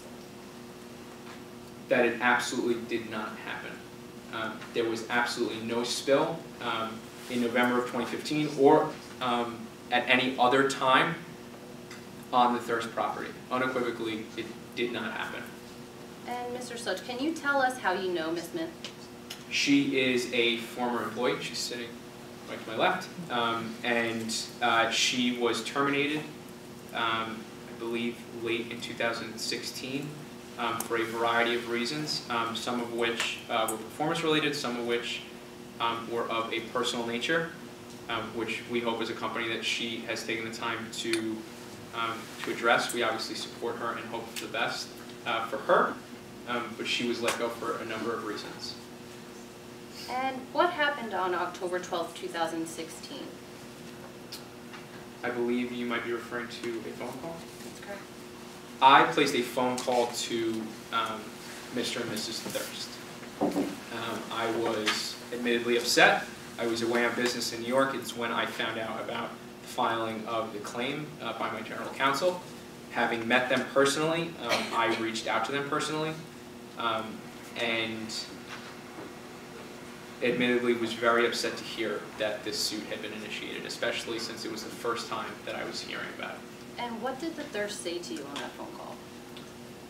I, maybe a little harshly, explained to them that I believed that this was totally meritless, and I still do, and their response to that was, "You're probably right, but our attorney is working on a contingency fee, and in order for us to send our children to college, we will, I believe the phrase was strike pay dirt, or in some way they would need to receive money from this lawsuit to achieve that goal." And Mr. Sludge, how has this whole situation made you feel? So personally, I would like, to say to Mrs. Thirst, I am very, very sorry to hear, what is happening to you and your family. I would be remiss not to acknowledge that. It is very unfortunate, but I want to unequivocally say to the panel today, to Mrs. Thirst, to counsel, that in no way is DBD responsible for what is undoubtedly some very hard times that Mrs. Thirst and her family is going through. Thank you. No further questions. In your deposition, you also stated that spills of fracking fluids and chemicals are unavoidable, correct? Unfortunately, they are a part of the business, yes. Drill Baby Drill did not test and still has never tested the Thirst's water, correct? Why would we? We weren't obligated to. So you have not tested it? No, we have not. Okay. You claimed that you never promised the Thirst that you would not damage their water supply. However, in the contract, paragraph 19B states lessee shall not operate the well in any way that will damage lessor's water supply. Is that correct? Well, I would say, I'm not trying to be difficult, I would say two things to that. One, I didn't make any assurance about their water supply. And number two, we didn't actually affect their water supply. So I would say no to both of those things. So this document, this lease that you have signed with the Thirsts was never something made on your behalf? You were never making the promises that are stated in this lease? No. Those, I'm differentiating between the oral assurances that I know Mrs. Thirst said that I made about her water supply. That didn't happen. But the assurances are made in the lease, and we abided by those assurances. Okay, thank you. You discussed the well casing that you replaced on the Thirst property on direct. How often do you replace the well casings? It is it's difficult to say. I explained a little bit of why we replaced this casing. It was what we believe an issue to do with weather and the integrity of the casing itself. Obviously, if issues are brought to our attention about well casings, we replace those. And then there are routine inspections of well casings as well. Obviously, our clients appreciate your caution on their property. However, is this weather reasoning, the reasoning that the weather was inclement as why you replaced the casing, is that anywhere in the record? Is the weather? The reasoning for replacing the well casing. No, I'm telling you right now. Okay, thank you. Mr. Sludge, this panel ordered you to submit a complete list of chemicals that your company uses in fracking, is that correct? And I believe we submitted they're the lawyers. I believe we submitted a report from Frack Focus, I believe, or of the chemicals that we used. But we did withhold the names of 3 proprietary chemicals. But we did also submit, in response to the question that you're alluding to, that of the chemicals that were found in the water, we used none of those chemicals in our drilling. So the answer is you did not disclose 3 chemicals even though you were requested to. I believe our attorneys stated that we would disclose them to the arbiters themselves, but from DBD's, we believe that they're proprietary and would only feel comfortable disclosing the contents of the 3 to the 3 of you. Were they ever disclosed? They were not, no. But we are I'm happy to disclose them to you now. Mr. Sludge, is it possible that these chemicals that you have not disclosed are the chemicals that have been found in the thirst water since this panel has not had the opportunity to review the list?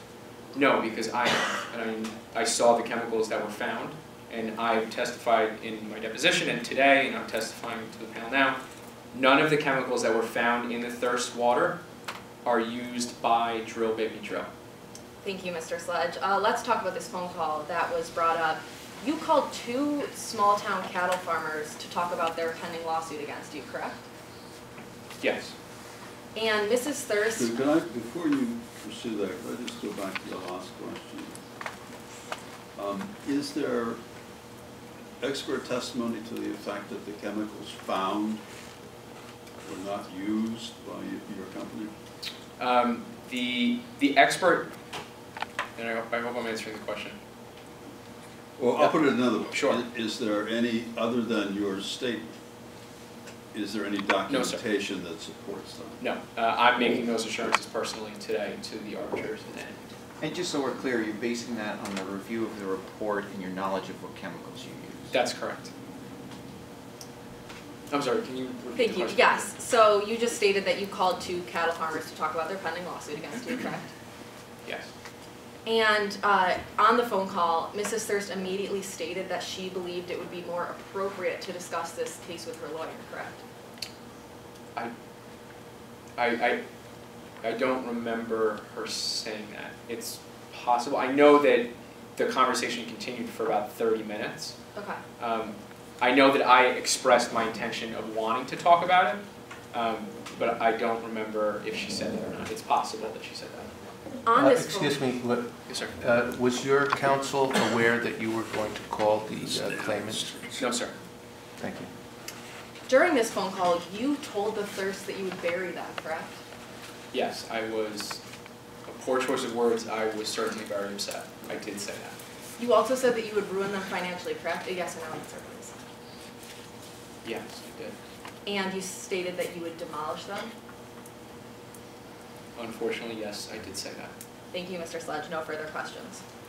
I personally had their phone number because I established a personal relationship with them. I went to their home, I sat in their kitchen. That is why I felt comfortable contacting them directly, though I gather from the question from the panel that may have been inappropriate. A different question. Yes, after the initial meeting you had with them, how many times did you see them after that? Aside from today, I haven't seen them since. And after the initial meeting, how many times, other than this phone call, did you speak with them? Not once. Mr. Sledge, are you aware of the damages that the claimants are claiming today? Counselor, can you use the microphone, please? Objection? Scope? Am I asking for this? Sustained. Sorry. I'm sorry, you can repeat the question. I'm sorry. The question was, is Mr. Sledge aware of the damages that they're claiming today? And what's your basis for your objection? We did not cross him about the damages. You can answer if you know. I am now, yes. I am. So is it safe to say that that exorbitant amount of money that they're asking for probably swayed you to be a little bit angry on the phone? Sustained.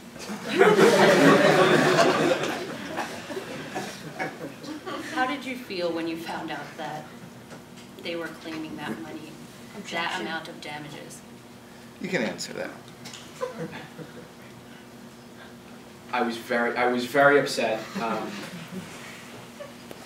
I was very upset to hear that they were finally sued, and that prompted the phone call. And how much did you pay them originally? It would be contained in the lease, but I know that there were royalties involved along with payments for, I believe, per acre for their land as well. Okay, no further questions. Lloyd? Fast Track University. Fast Track. And how long have you worked there? A number of years. What experience, if any, do you have in the field of fracking? So I have a PhD in fracking. I have a degree in oil and gas, similar to Dr. Prattle. I've also written and spoken about energy production and specifically fracking extensively. Can you please describe to the panel an example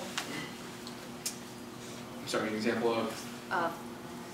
Something you've written about? Sure. Oh, sure.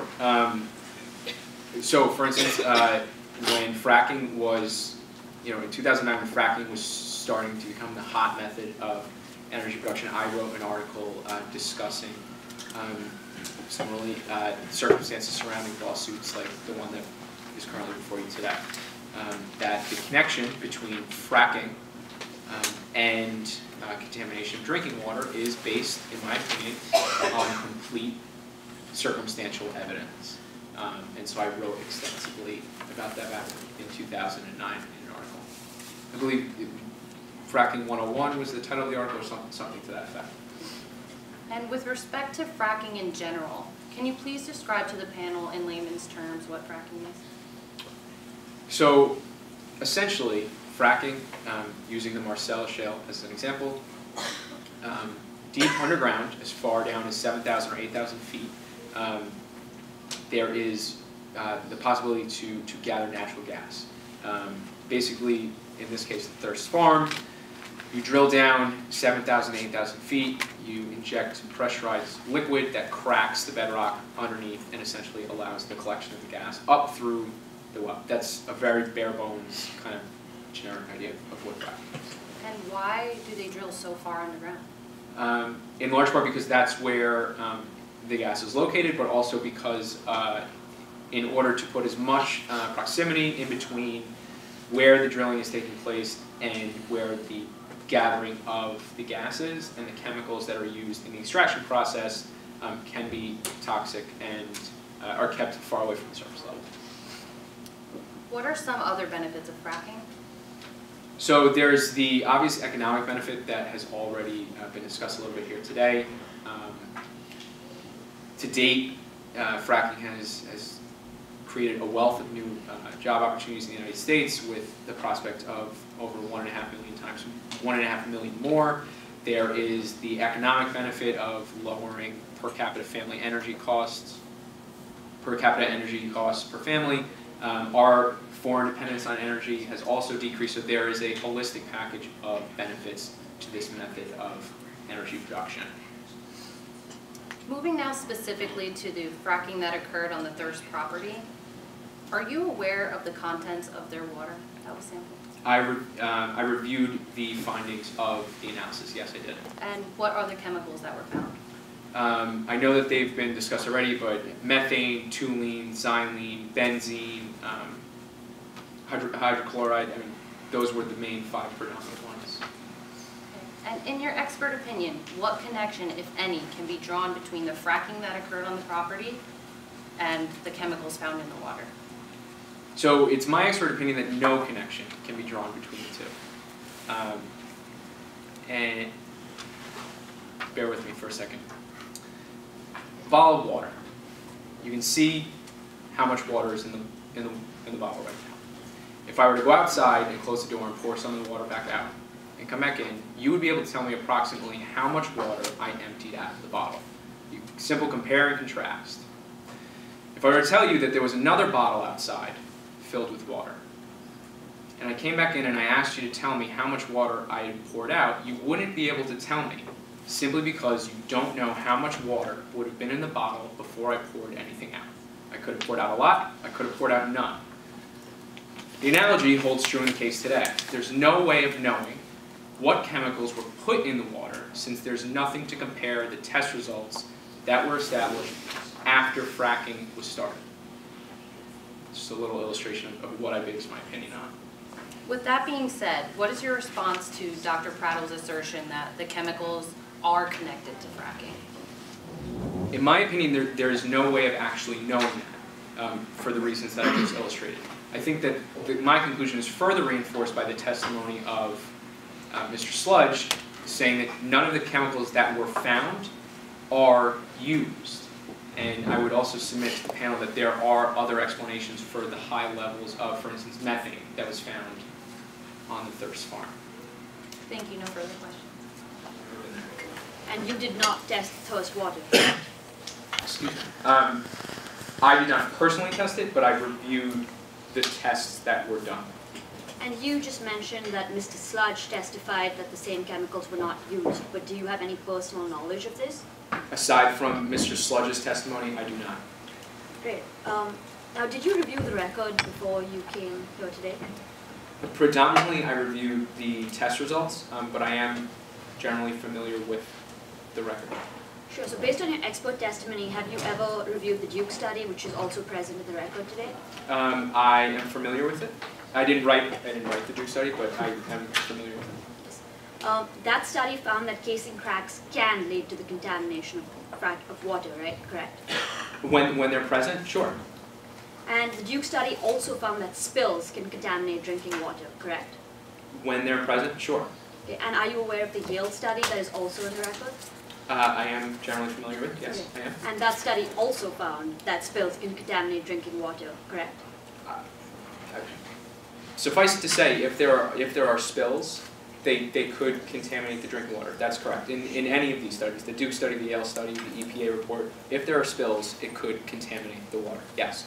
Sure. And on your direct, you said that chemicals that are used in fracking can be toxic, correct? It would depend on the chemicals. Okay. You also mentioned that you are aware of 5 chemicals that are found in Thirst drinking water, correct? Yes, I am. Okay, and as an expert in this field, you are aware that OSHA has determined that the permissible level for hydrogen chloride is 5 parts per million, correct? I am, yes. And based on the testing that you said you were aware of, you are aware that the Thirst drinking water had 7 parts per million of hydrogen chloride, correct? I am aware of it from the study, yes. I am. Yes. Or, I'm sorry, excuse me, not the study, from the results, I am. And 7 is higher than 5, correct? You tell me, counselor. Yes or no, please? I think so, yes. Okay, I'm comfortable saying so. And so earlier you testified that the chemicals were present at or below permissible levels, but 7 is higher than 5, correct? I don't believe I testified that. I didn't testify to any permissible levels. Are you aware that the permissible level of benzene has been set at 1 part per million? I am, yes. And the level of the Thirst water is at 1.1, so that is also higher, correct? Yes. Than the permissible level? Yes. Okay. And you are aware that benzene is a known carcinogen, correct? I am, yes. Wasn't toluene on the Thirst property also above the permissible levels? I believe it was, yes. Right. And the chemicals that we were just discussing, in combination or alone, can cause dizziness, nausea, symptoms such as those, correct? Objection. He can't testify. He's not a medical doctor. Do you know the answer? I know that they're dangerous. I couldn't tell you. You know what? I know that they are, as it was characterized, dangerous toxins. And Dr. Dribble, through your great analogy about the water bottles, you testified that there is no way of knowing what is in the water definitively, correct? No, that was not what I said. Okay, but you did write an article that said that the circumstantial evidence to determine if fracking caused chemical spill contamination is massive, correct? That's exactly my point. That since there is no way of knowing, anything that's used to draw an inference or there is no connection. It is all circumstantial. So the things that we've just referenced, the presence of the chemicals, since we have nothing to compare it to, that is a shining example of the circumstantial evidence. Sure, but in the article that you wrote, you said, and I will read it out for you, the force of the circumstantial evidence showing contamination of wells in areas of fracking is massive, so massive that in an ever-growing number of instances, juries will be relying on circumstantial evidence to find that fracking is the cause of contaminated wells. Did you write this? Objection, we're not before a jury. Overruled. I wrote that as juries, in my opinion, would be misled by circumstantial evidence that does not draw a proper connection. And I think that this case today, in my expert opinion, is an example of how circumstantial evidence, while present, there is no actual connection made. And so what I was referring to in the proper context of what I've written is that juries would be misled kind of by these flashy headlines of dangerous chemicals when there's really is no connection drawn. Just a fracking 101 question. These 5 chemicals, yes, benzene, toluene, they are used in fracking. They are commonly used in fracking. I just want to reiterate that it's not. So, are you aware, in your research, of any other reason why those chemicals would be found in a well in Pennsylvania? So I can give you, let's take methane, for example. Well, methane, let's put aside. Let's take benzene. There are a number of, to not speculate too far, there could be runoff into water streams from other industrial sites. Fracking. It is possible if they are used, but again, I would be speculating as to what, if anything, happened, but sure. So your testimony is that before this well was ever put into the ground, you could find these levels of benzene on the property? It is possible, but again, from runoff? It is possible, and maybe not just simply from runoff. But what else would it be? I feel like I would be speculating too far. They are naturally occurring. I'm asking you as an expert. They are naturally occurring in this amount. I mean, I don't know. No, they certainly are, but I think counsel was correct to point out that they are right around the permissible levels. They are naturally occurring, but they also are a result of man-made interference, I would characterize it. Sorry, counsel, proceed. Sure. And are you aware of any man-made interference on or close to the host's farm in Carefree, Pennsylvania? That are using these chemicals? That are using benzene, correct? No, not near the Thirst Farm, since DBD didn't use the chemicals. And you heard Ms. Smith testify today that there was a spill on the Post property, correct? I did, but I don't have any knowledge of that.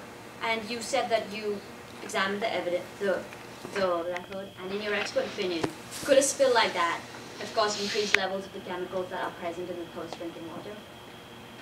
Yes, but only if the chemicals were being used. So I would say in this case, no, it is not possible. In other cases, it could be. But if there was a spill, such as that testified by Ms. Smith, it could be possible, correct? No, because the chemicals weren't used. Is it possible a spill could have happened? Sure, I have no personal knowledge of what actually occurred, but based on the evidence that I reviewed, even if there was a spill, those chemicals wouldn't have been found in the fracking fluids because they were not used. So benzene, toluene were not used? To my knowledge, and the assertions that Mr. Sludge has made, they were, none of the 5 chemicals that have been made reference to were used by DBD Energy. But you have not examined any record, any documents to prove that, except for Mr. Sludge's testimony today, that none of these chemicals were used. Aside from, aside from the chemicals that were submitted, besides the 3 that weren't, I reviewed all of those, but other than the assurances, no. That is the totality of what I've reviewed. Thank you. No further questions. To my knowledge, based on what I reviewed and what Mr. Sludge has told me, that the 5 chemicals that were identified in the thirst water were not used by DBD Energy as fracking fluid on the site. I hope that answers the question. It does. Okay. Counsel, you. Dr. Dribble, you were just asked a bunch of questions about the Thirst property, which of course you cannot answer because you were never there. Were you asked to test the water, the Thirst water, when you were asked to be an expert for this? No, I was brought into this case as an expert long after both the fracking had started and also after the water had been tested. So no, I was never asked. Opposing counsel had referenced or had asked you if you had tested the water specifically. Do you think that Dr. Prattle was asked to test the water specifically? I have no idea. And also regarding the chemicals that we've been talking about, what relevance does a carcinogen have in fracking operations when the person complaining of these chemicals doesn't have cancer? There is. I'm not sure I understand that question. Could you rephrase it?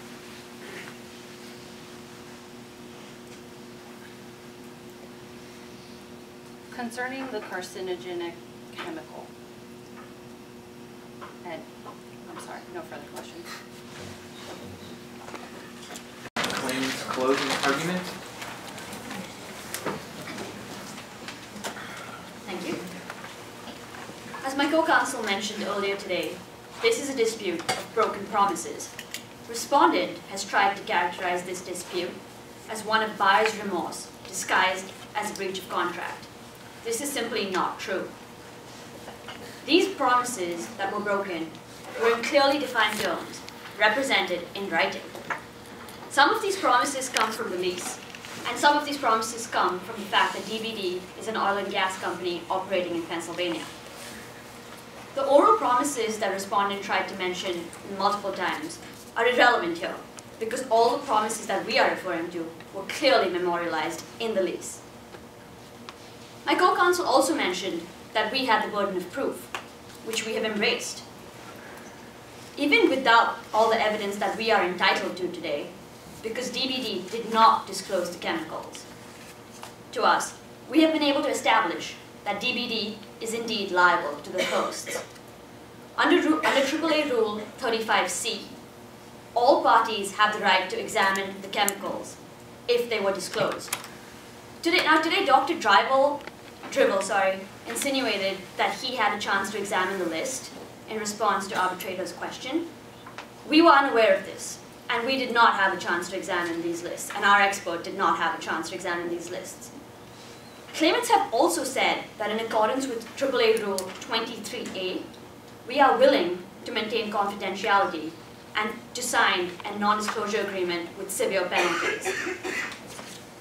If these chemicals are not disclosed, as they have now not been, at least to our knowledge, the panel is able to make adverse inferences under AAA Rule 23D, and we request the panel to do so. As I mentioned earlier, my co-counsel said that we would establish that DBD had certain obligations to the thirsts. The evidence made this clear. We also said that we would establish that these obligations were breached by DBD, breaching the lease as well as Pennsylvania law. The evidence made this clear. We also said that we would show that the thirsts were caused many harms, both to their property as well as to their health. The evidence made this clear. We also said that we would show that the harm caused to the Thirsts was directly caused by DBD's actions. The evidence made this clear. Respondent was unable to cast doubt on what we have established today. Additionally, under the presumption of liability in the Oil and Gas Act, which says that there is strict liability for a well within 2,500 feet from a water source, it is the respondent's responsibility to rebut the presumption, which they have not done today. DBD had certain obligations under both contract law and Pennsylvania law, as I have mentioned. Additionally, Mrs. Thirst testified today that she entered into the lease agreement after extensive negotiations with Mr. Thirst and DBD Energy, and that Mr. Sludge made assurances that her land would be safe. She also said that her concerns were kept at bay because of Mr. Sludge's assurances, which were memorialized in the lease. Now, specifically, the lease said that the people and property would remain safe, but this did not happen. Now, Mr. Sludge today came up here and claimed that he has only met with the Thirsts on once, the first time that he approached them. But then he also claimed that he made a phone call to the Thirsts much later because he felt comfortable enough and felt like he had a relationship with the Thirsts. Now, if he has only met the Thirsts once and never spoken to them subsequently, we do not see how he would feel so comfortable to make a phone call to them. Additionally, we do not believe that Mr. Sludge is credible today. He came up here and undermined the testimony of not one, not two, but three of our witnesses, including an esteemed arbitrator. Mr. Sludge also testified that safety is of primary concern to DBD Energy. We do not dispute that. That may be so. But in this occasion, safety was not regarded. Maybe this case fell through the cracks, or maybe Mr. Sludge did know about it. It does not matter.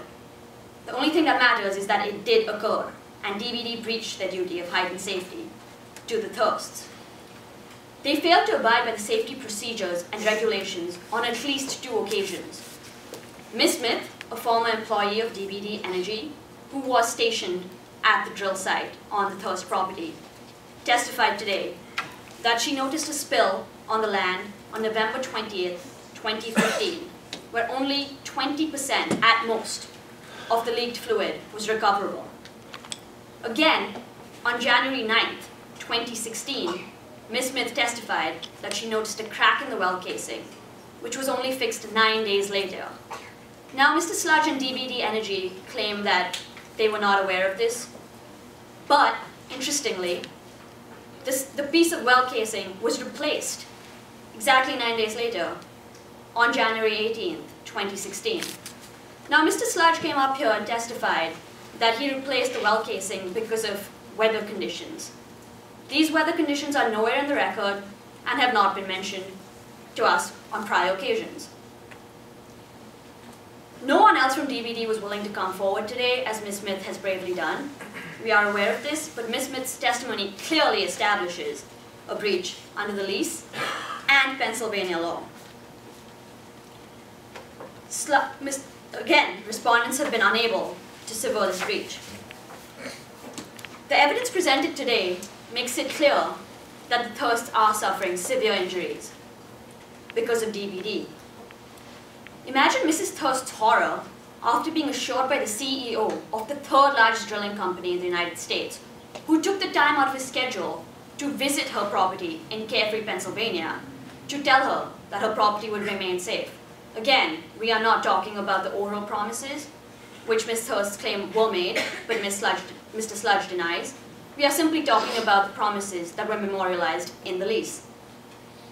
Mrs. Thirst testified, and the photographs have shown, that Mrs. Thirst's property was torn apart, that her water was contaminated to such a severe extent that it could be lit with a match, and that her land has become uninhabitable, unsaleable, and unrecognizable.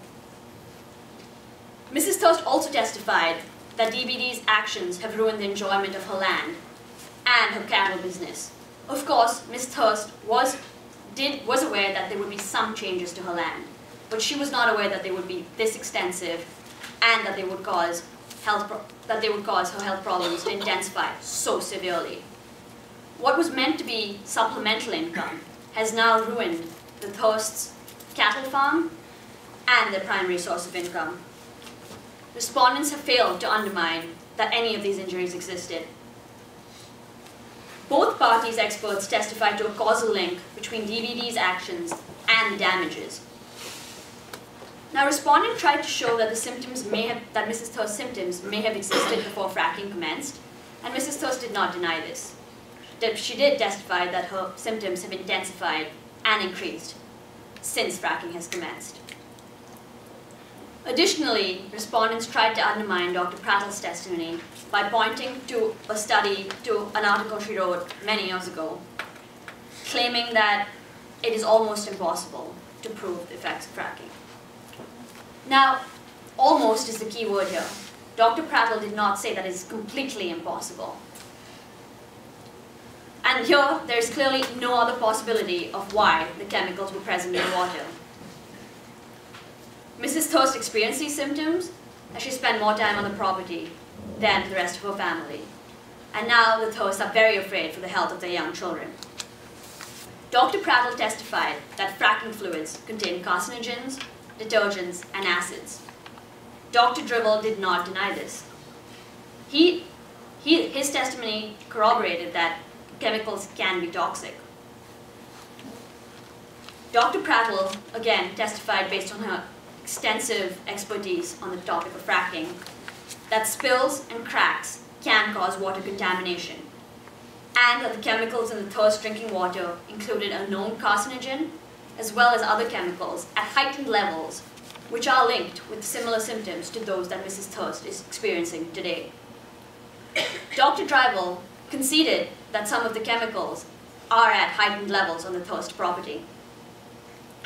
Now, certainly Mr. Sludge has a way with words, and he charmed the Thirsts. Do not let him charm you today. Dr. Prattle and Ms. Smith's testimony has clearly established a causal link between DVD's broken promises, leading to a breach of the lease, and Pennsylvania law, and Thirst harm. Respondent was unable to sever this causal link. Thus, we ask that this panel find the respondent liable and award the claimant with monetary damages, specific performance, as well as costs of medical monitoring. Finally, in accordance with AAA rules 47B to D and AAA rule 54, we ask that this panel award claimant with reasonable arbitration costs as well as interest. Thank you. We're here today because we've been accused of breaching a lease that was voluntarily entered into by both parties. This is a classic case of buyer's remorse disguised as breach of contract. While claimant's story is upsetting, the claimant's claimed losses and damages are in no way linked to the fracking operations conducted by DVD on their property. Sam Sludge, CEO of DVD Energy, explained in his testimony the extraordinary efforts that his company takes to ensure that they are fracking environmentally safe. DVD cares about the environment and cares about the Thirsts, and DVD took extraordinary efforts to ensure that these safeguards were included in the lease agreement. DVD has done everything possible to frack safely on the claimant's land, and continues to do so, and to comply with all applicable laws and regulations. And DVD continues to frack in that manner. You've repeatedly heard today that the chemicals found in the Thirst's water supply were not used by Sam Sludge's company, DVD Energy. You've also heard our expert emphatically opine that there is no way of determining a connection between the water contamination and the fracking operations, given there was no pre-drilling testing done in the beginning. You've heard Mrs. Thirst in great detail explain how she understood portions of the lease, yet she failed to do the very simple thing and tell someone. You heard from Mr. Baffle excuse me, today the record has been misstated and misstated and misstated. And all the things that I've mentioned to you today are undisputed facts. For example, you heard Ms. Baffle testify that she met Mr. Sludge, where nowhere in the record does it provide that. Moreover, Mr. Sludge vehemently denies that he ever met Ms. Baffle, excuse me. Mrs. Thirst testified to conversations that never happened between Mr. Sludge and Mrs. Thirst during the negotiations. It was a brief period, and Mr. Sludge explained himself in his testimony that this was a salesman's pitch and nothing more. You heard Dr. Prattle in his testimony not only contradict himself here, but contradict his own work from 2010. And regardless of, even regardless of that, the lease specified that in paragraph 19D, that DBD was only required to test the water conditions of wells located 1,000 feet of the fracking operations. The well that is contaminated is more than 1,000 feet away from the fracking operations. Therefore, DBD never had an obligation to test that. You heard Mrs. Thirst testify that she intelligently, affirmatively, and voluntarily signed the lease, that she consulted with an attorney prior to signing the lease. You heard Mrs. Thirst testify that the water was contaminated before the fracking operations even began. In addition, you heard her testify that there is no medical documentation attributing her medical symptoms to the fracking operations conducted on her land. And finally, Mrs. Thirst testified herself that only her and her sister are sick, whereas the other 3 people living on the property are not sick, are not experiencing any medical symptoms. Distinguished panel, today the record has been misstated and misstated and misstated, as previously explained. There is no evidence to link the medical symptoms, the water contamination, to the fracking operations conducted by DBD on their land. There is no medical documentation. There is no pre-drilling water analysis to compare to.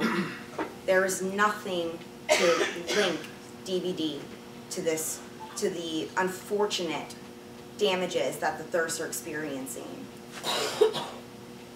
This is merely a case of buyer's remorse disguised as breach of contract. But DBD explained through Mr. Sludge's testimony that DBD fully complied with all applicable laws and regulations and all provisions in the lease. We respectfully request that this panel deny the claimant's claim for an excess of $20 million without any proof or evidence or testimony to conclusively link DBD's fracking operations to any of their claimed damages. Again, this is merely a case of buyer's remorse disguised as breach of contract without any evidence to support any of the claims. Thank you. Thank you. I think what we're going to do first is talk to you all, about some feedback about the performance today. But before I turn it over to my colleagues here, just want to thank you all for participating, for giving us such a great round, final round. It really is terrific. It's obvious both teams are incredibly talented, and I speak for the panel and I say we very much enjoyed this. It's clear how much preparation went into it, and what a terrific job, and it really showed tonight. So thank you for that. I'm going to turn it over to Michael.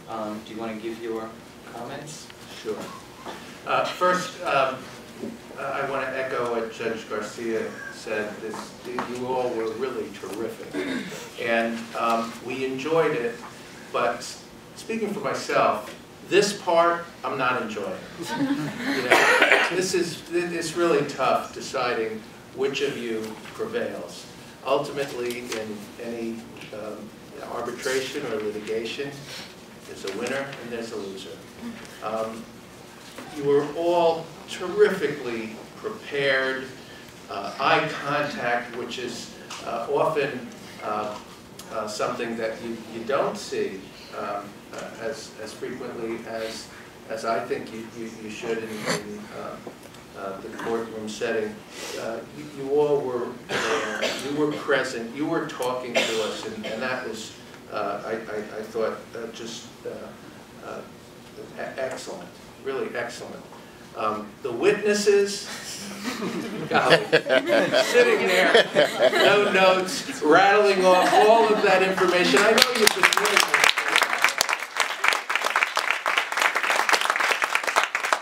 You know, the reports from Duke and from Yale and what have you. You were both really wonderful, very well prepared.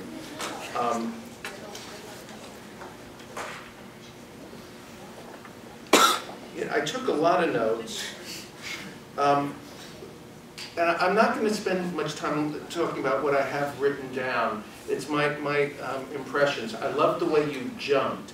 You jumped when the wife said that the sister visited frequently. Oh, she visited frequently. But the other 3 people that lived there didn't get sick.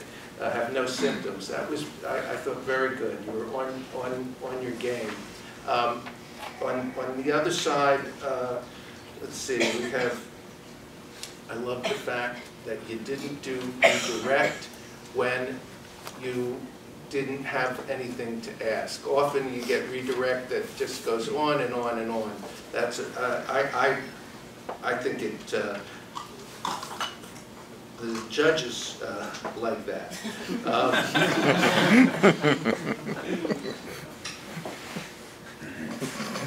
There was also your humor. Humor is a tremendous asset. Tremendous asset. It was really well done. Your closings, both of you closed very well.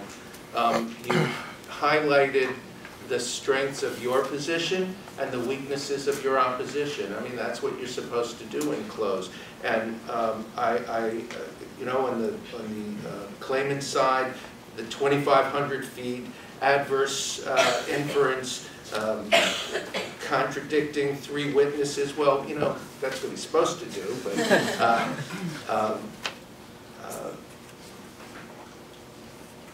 and you talked about the conditions on the land very effectively.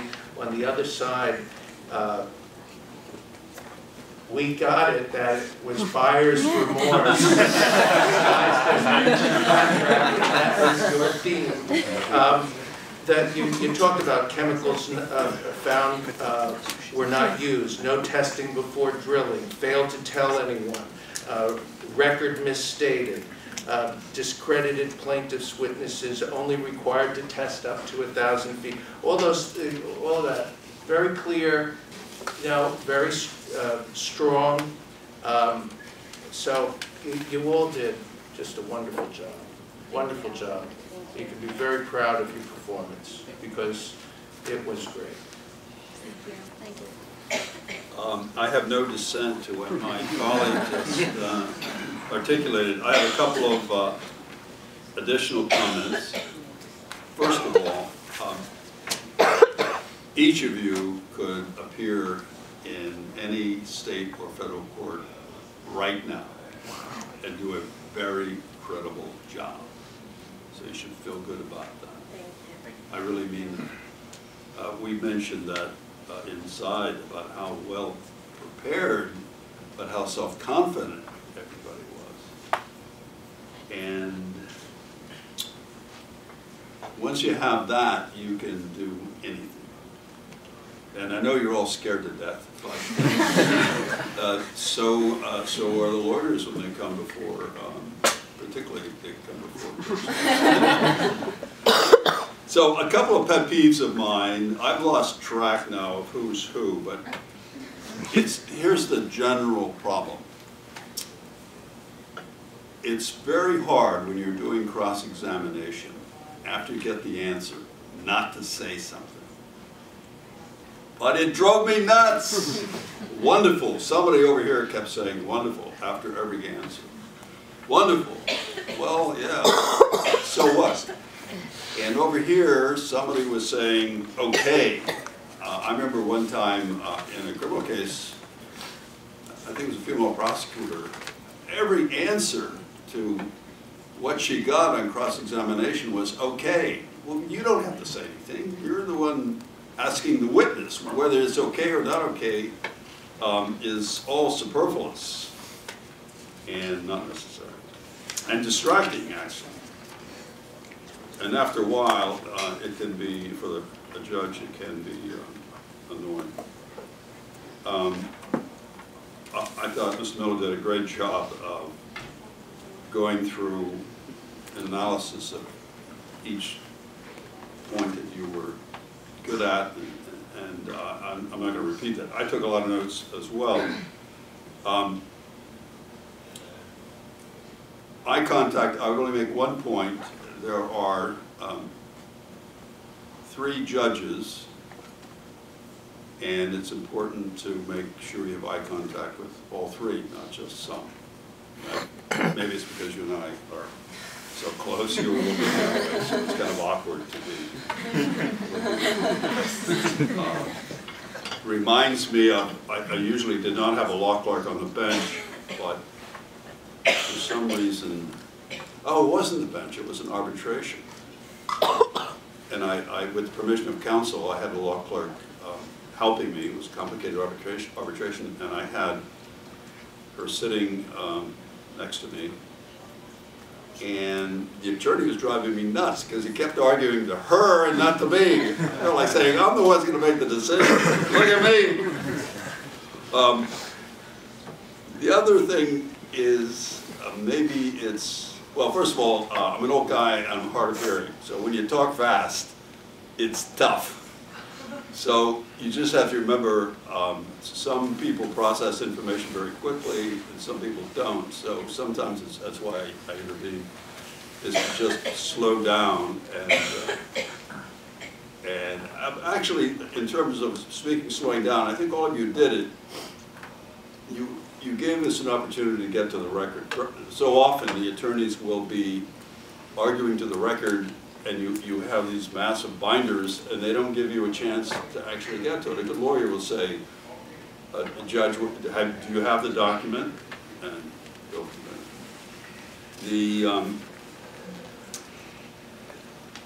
think that's pretty much it. I was going to say to the witnesses, if you decide not to have a legal career, you have definitely a career as an actor.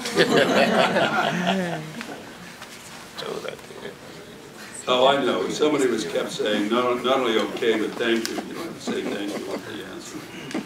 And I don't know whether the other Mr. Miller said, commented on this, and it's easy enough in a competition like this not to do it, but you can push back gently with the arbitrator or with the judge in a way that isn't grating or offensive. Say, well, Judge, I understand that, but would you give me, I think this is an important point, I'd like to press this, or would you allow me to rephrase it, or instead of just folding. And that concludes my remarks. Just a great job. Thank you. One of the reasons I stopped doing this is because I found it, I mean this truly, you would say, what's so silly, your whole lifetime you've been judging, but I agree with you. It's very difficult to grade people and evaluate people when they are all so good. And I just finally said, no, I don't want the stress. Well, here I am. All right, thank you. Thank you, Judge. And I'll be brief as well, and a couple of general points. The hardest thing I always felt when I was doing trials, as a junior attorney, was having a sense of the proceeding and where I was and what was going on, because you're so focused on what you've prepared, you're focused on your questions and anticipating the answers you're going to get. And I thought you all did a great job of not doing that. It really shows a maturity of practice, right, and an incredible stage of your careers. Because I found, again, for myself, that was one of the hardest things to overcome. So, and you're prepared. And the second thing I thought that was great for all of you was that you had a real sense of where you were in terms of what type of proceeding this is. I can tell you, we get people in the New York Court of Appeals that come in and I'm looking over to see where's the jury, right? You're making a jury argument for me. And you didn't do that. You kept it at the right tone, at the right level of an arbitration panel. Freely admitting I've never done any arbitration, as you most likely could tell. So I thought that was really terrific. Your openings, you're organized, you're prepared, everybody has a different style for that. It took me a while to get comfortable with how I was going to do it. You don't want to read, you didn't read. Harder to respond in an opening. And one of the things is you clearly had ideas of what they were opening on. I think their opening might have been a little different. Again, it's hard to audible off an opening. It's probably one of the hardest things to give the second opening in a trial. But it was a good job doing that, and I think something that comes also with time. Witnesses, as my colleagues have said, your witnesses are great. Last, obviously that doesn't always happen. And the key to that is take your witnesses where you find them. So you had a great, you both were great witnesses, kind of different styles, right? You let him go more. You took the rein, and that was smart, right? Because he's entertaining. And you were also a great witness, and it was a more structured approach to it, but it really worked. And I thought if you look at those two approaches and the two different witnesses, again, were great. It gives you really a model, and I thought a great example of how do you play the strengths of your witness. So I thought that was terrific. Closings, again, great. You didn't read to us, you looked at the panel, you both were very engaged and obviously knew your material. Hard with closings, the balance of making sure you hit all your points and keeping an organization that keeps the panel interested or a jury interested. Because for a panel, again, which is different, they're going to basically know the facts and the records in a different way, obviously, than a jury is going to know. So you're not going to use the flourishes or the rhetoric you might use with a jury, but you still want to step up a little bit and give the panel an idea of how all this is tying together. And that's something you were very good at it. But again, I think over time, you developed more of a comfort level. I did, whereas I was wedded a little bit to a script that I had previously written, to really being able to put more of an outline of it together, respond a little bit to what was going on, and then deliver something that was more of a story. Again, particularly true with the jury, less so with an arbitration panel. But I really thought, as a bottom line thing, we could go into details, and I'm happy to talk to any of you individually. But what I would say that really impressed me about the performance here tonight was, again, a maturity and an ability to be present in a proceeding in a way that wasn't just preparation. So I thought that was great and well done. Thank you. And I would say the same thing to you all. You got rulings here, sustained, or answer it, don't answer it. You may just look and think, wow, where is that coming from? And that's actually good real life experience. And, how you respond to that, I think the judge was saying that, how you respond to that, obviously you always have to be respectful. How much can I push here? How much can I try to go back to it? I do think, you know, I try to give you that real life experience of having someone doing an arbitration file doesn't know what they're doing. So, you know, and know the rules as much, and some judges will give you a ruling here that's one way, and then, you know, the next minute you'll get a ruling that seems to be completely contradictory. I think you guys did a good job of that, and that is one of the hardest things, because you're looking at a federal judge, you're looking at, you know, somebody sitting up there, sometimes in front of a jury, and, you know, it's a very delicate balance. So I thought, great job and kind of a good learning experience. Yeah. But anyway, Steve Younger. There was one thing left out of Judge Garcia's background. Did you clerk? Clerk for Judge Kaye. Hey, you didn't answer the question yes or no. But I know Judge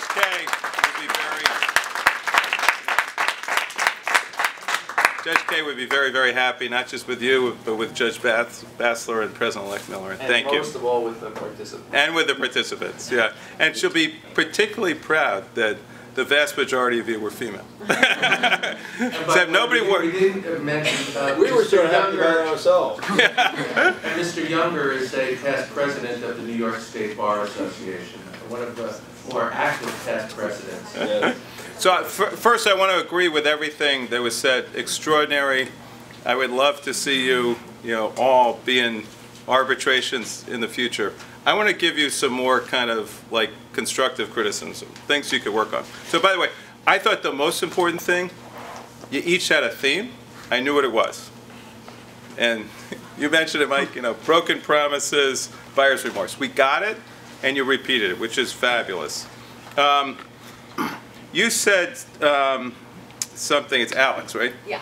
At the end of your opening, you said you will have no choice but to conclude, or you will conclude. I think that's a little bit strong. Okay. I usually say, we'll ask you to conclude, So at the end, it's like, I consider the opening a promise. I'm going to promise that we're going to prove this. If we do, then I'm going to ask you at the end.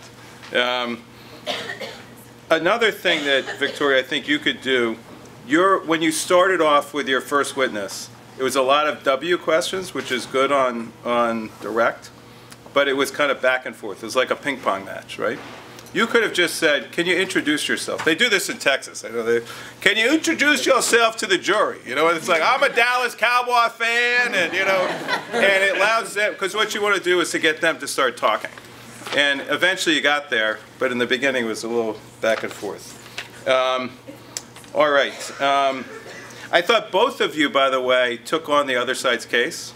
Like, for example, you in the beginning said, we're not monsters, Very good to acknowledge their case in the beginning. A couple other things. Kyla, right? Yes. You said something in the beginning on a cross. Hi, how are you doing? I mean, I just wouldn't start a cross out that way, And by the way, I think it was Judge Bassler that mentioned the wonderful. The wonderful to me came off almost, you were trying to be nice, but you're not going to be nice on cross, So, I mean, you could start off, welcome, thank you for being here, but, I just get right at it. All right. I thought there were 2 times on cross where you asked one question too many. And that's always the classic thing where you got your point, then you asked one more question, and you gave them a chance to come back. So a large part of it is knowing when to stop. You got the point, just finish and then move out. As opposed to when you were doing, I'm sorry, I didn't get your name. Profita. When she did her cross, it was more precision-like. She was in there, got her points. They bird you once, and then you came back and got it out. Victoria, at the end of your cross, you had a good question. It's Victoria, right? Yes, but Yeah. I didn't cross. No, the cross of the expert. About the business about the carcinogen and the cancer. Redirect. You withdrew, it was redirect, I'm sorry. You withdrew that question. You could have asked the question a different way, right? How could you have asked it? I'm not sure, that's why. You could have said, you talked about a carcinogen, right? And is there any claim of cancer here? That's what I was trying to do. That's what you're trying to do. But instead, because what you want to do is you always want to end strong, right? And when you end by withdrawing a question, it doesn't come across strong. There's one last thing I just want to throw out. When they brought in the arbitrator, nobody objected.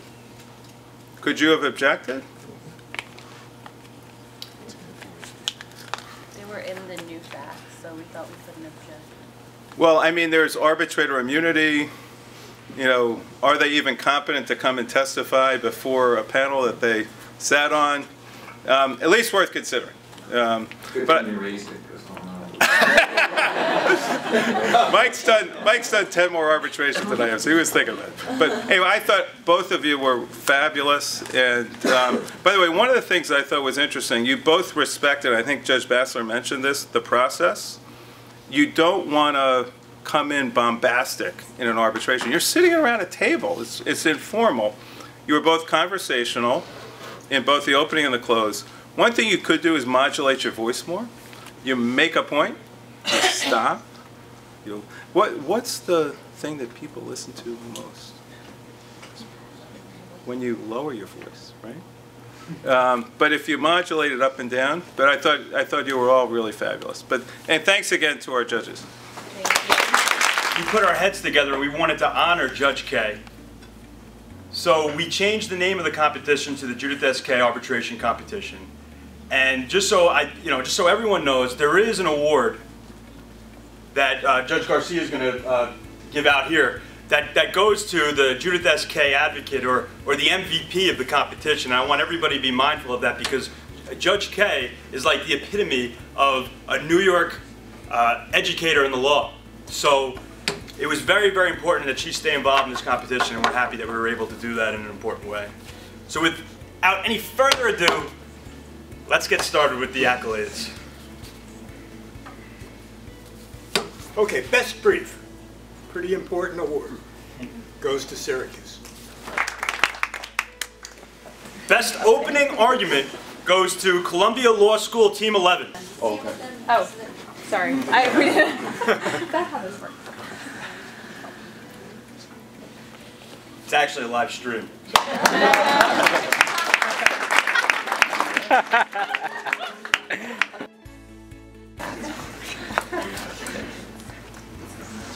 Best direct examination goes to last year's champion, who did a great job defending the championship. They really did.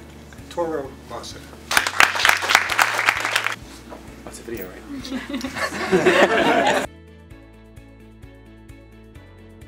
Congrats. So we have a tie for best cross-examination. Columbia Law School Team 10.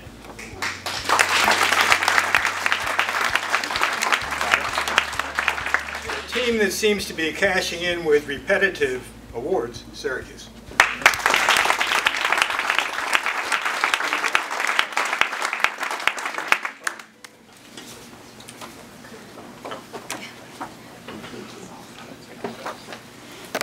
Everybody.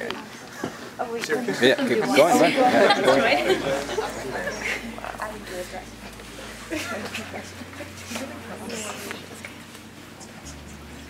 Awesome. Thank you, guys. Awesome. Thank you.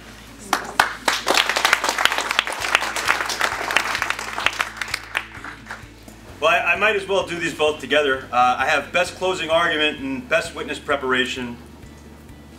Toro Law Center.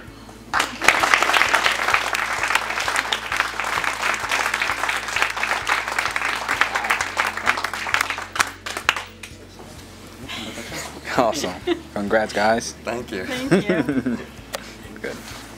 Awesome. Oh. Okay. Here is, before we turn it over to Judge Garcia, you know that two teams were competing this afternoon. Magnificent. There was a third team that got third place and was close to being just as very good. The team that gets third place in the competition is Buffalo.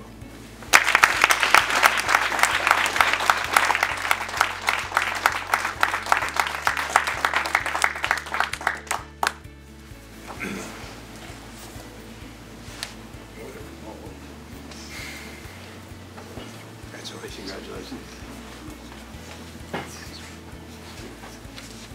Great Thank job. you very much. Thank you. Thank you. All together, a little bit here. Awesome. Thank you, guys. Thanks. Congrats. Thank you. Thank you. So one more thing. You might as well say one more thing. Be brief, counsel. Okay. I just have to thank everyone that helped put this thing together. This is not easy. Sometimes it looks like we're running around without our heads. But you know, first we got to thank the New York State Bar Association, Alex Englander, Gabe, our cameraman. Gabe, thank you so much. First award I'm going to present tonight is the Judith S.K. Advocate Award. And as you heard, it's a particular honor for me to present this award. I clerked for Judge Kaye.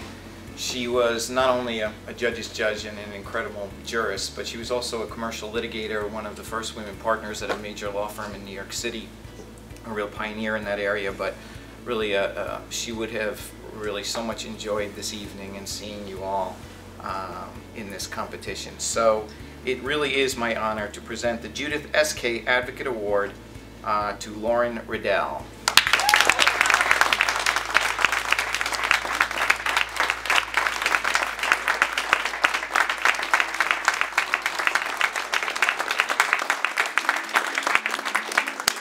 All right, now we get to first and second place in this competition, which, as you heard from my colleagues, is really a difficult decision. And a real example of why it is such a difficult decision is actually a 2-1 decision.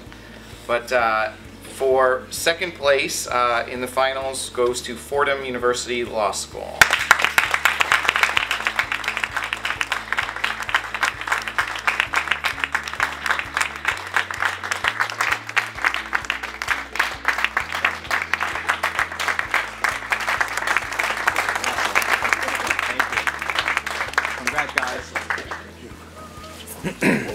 Suspense. No. Okay. So, first place.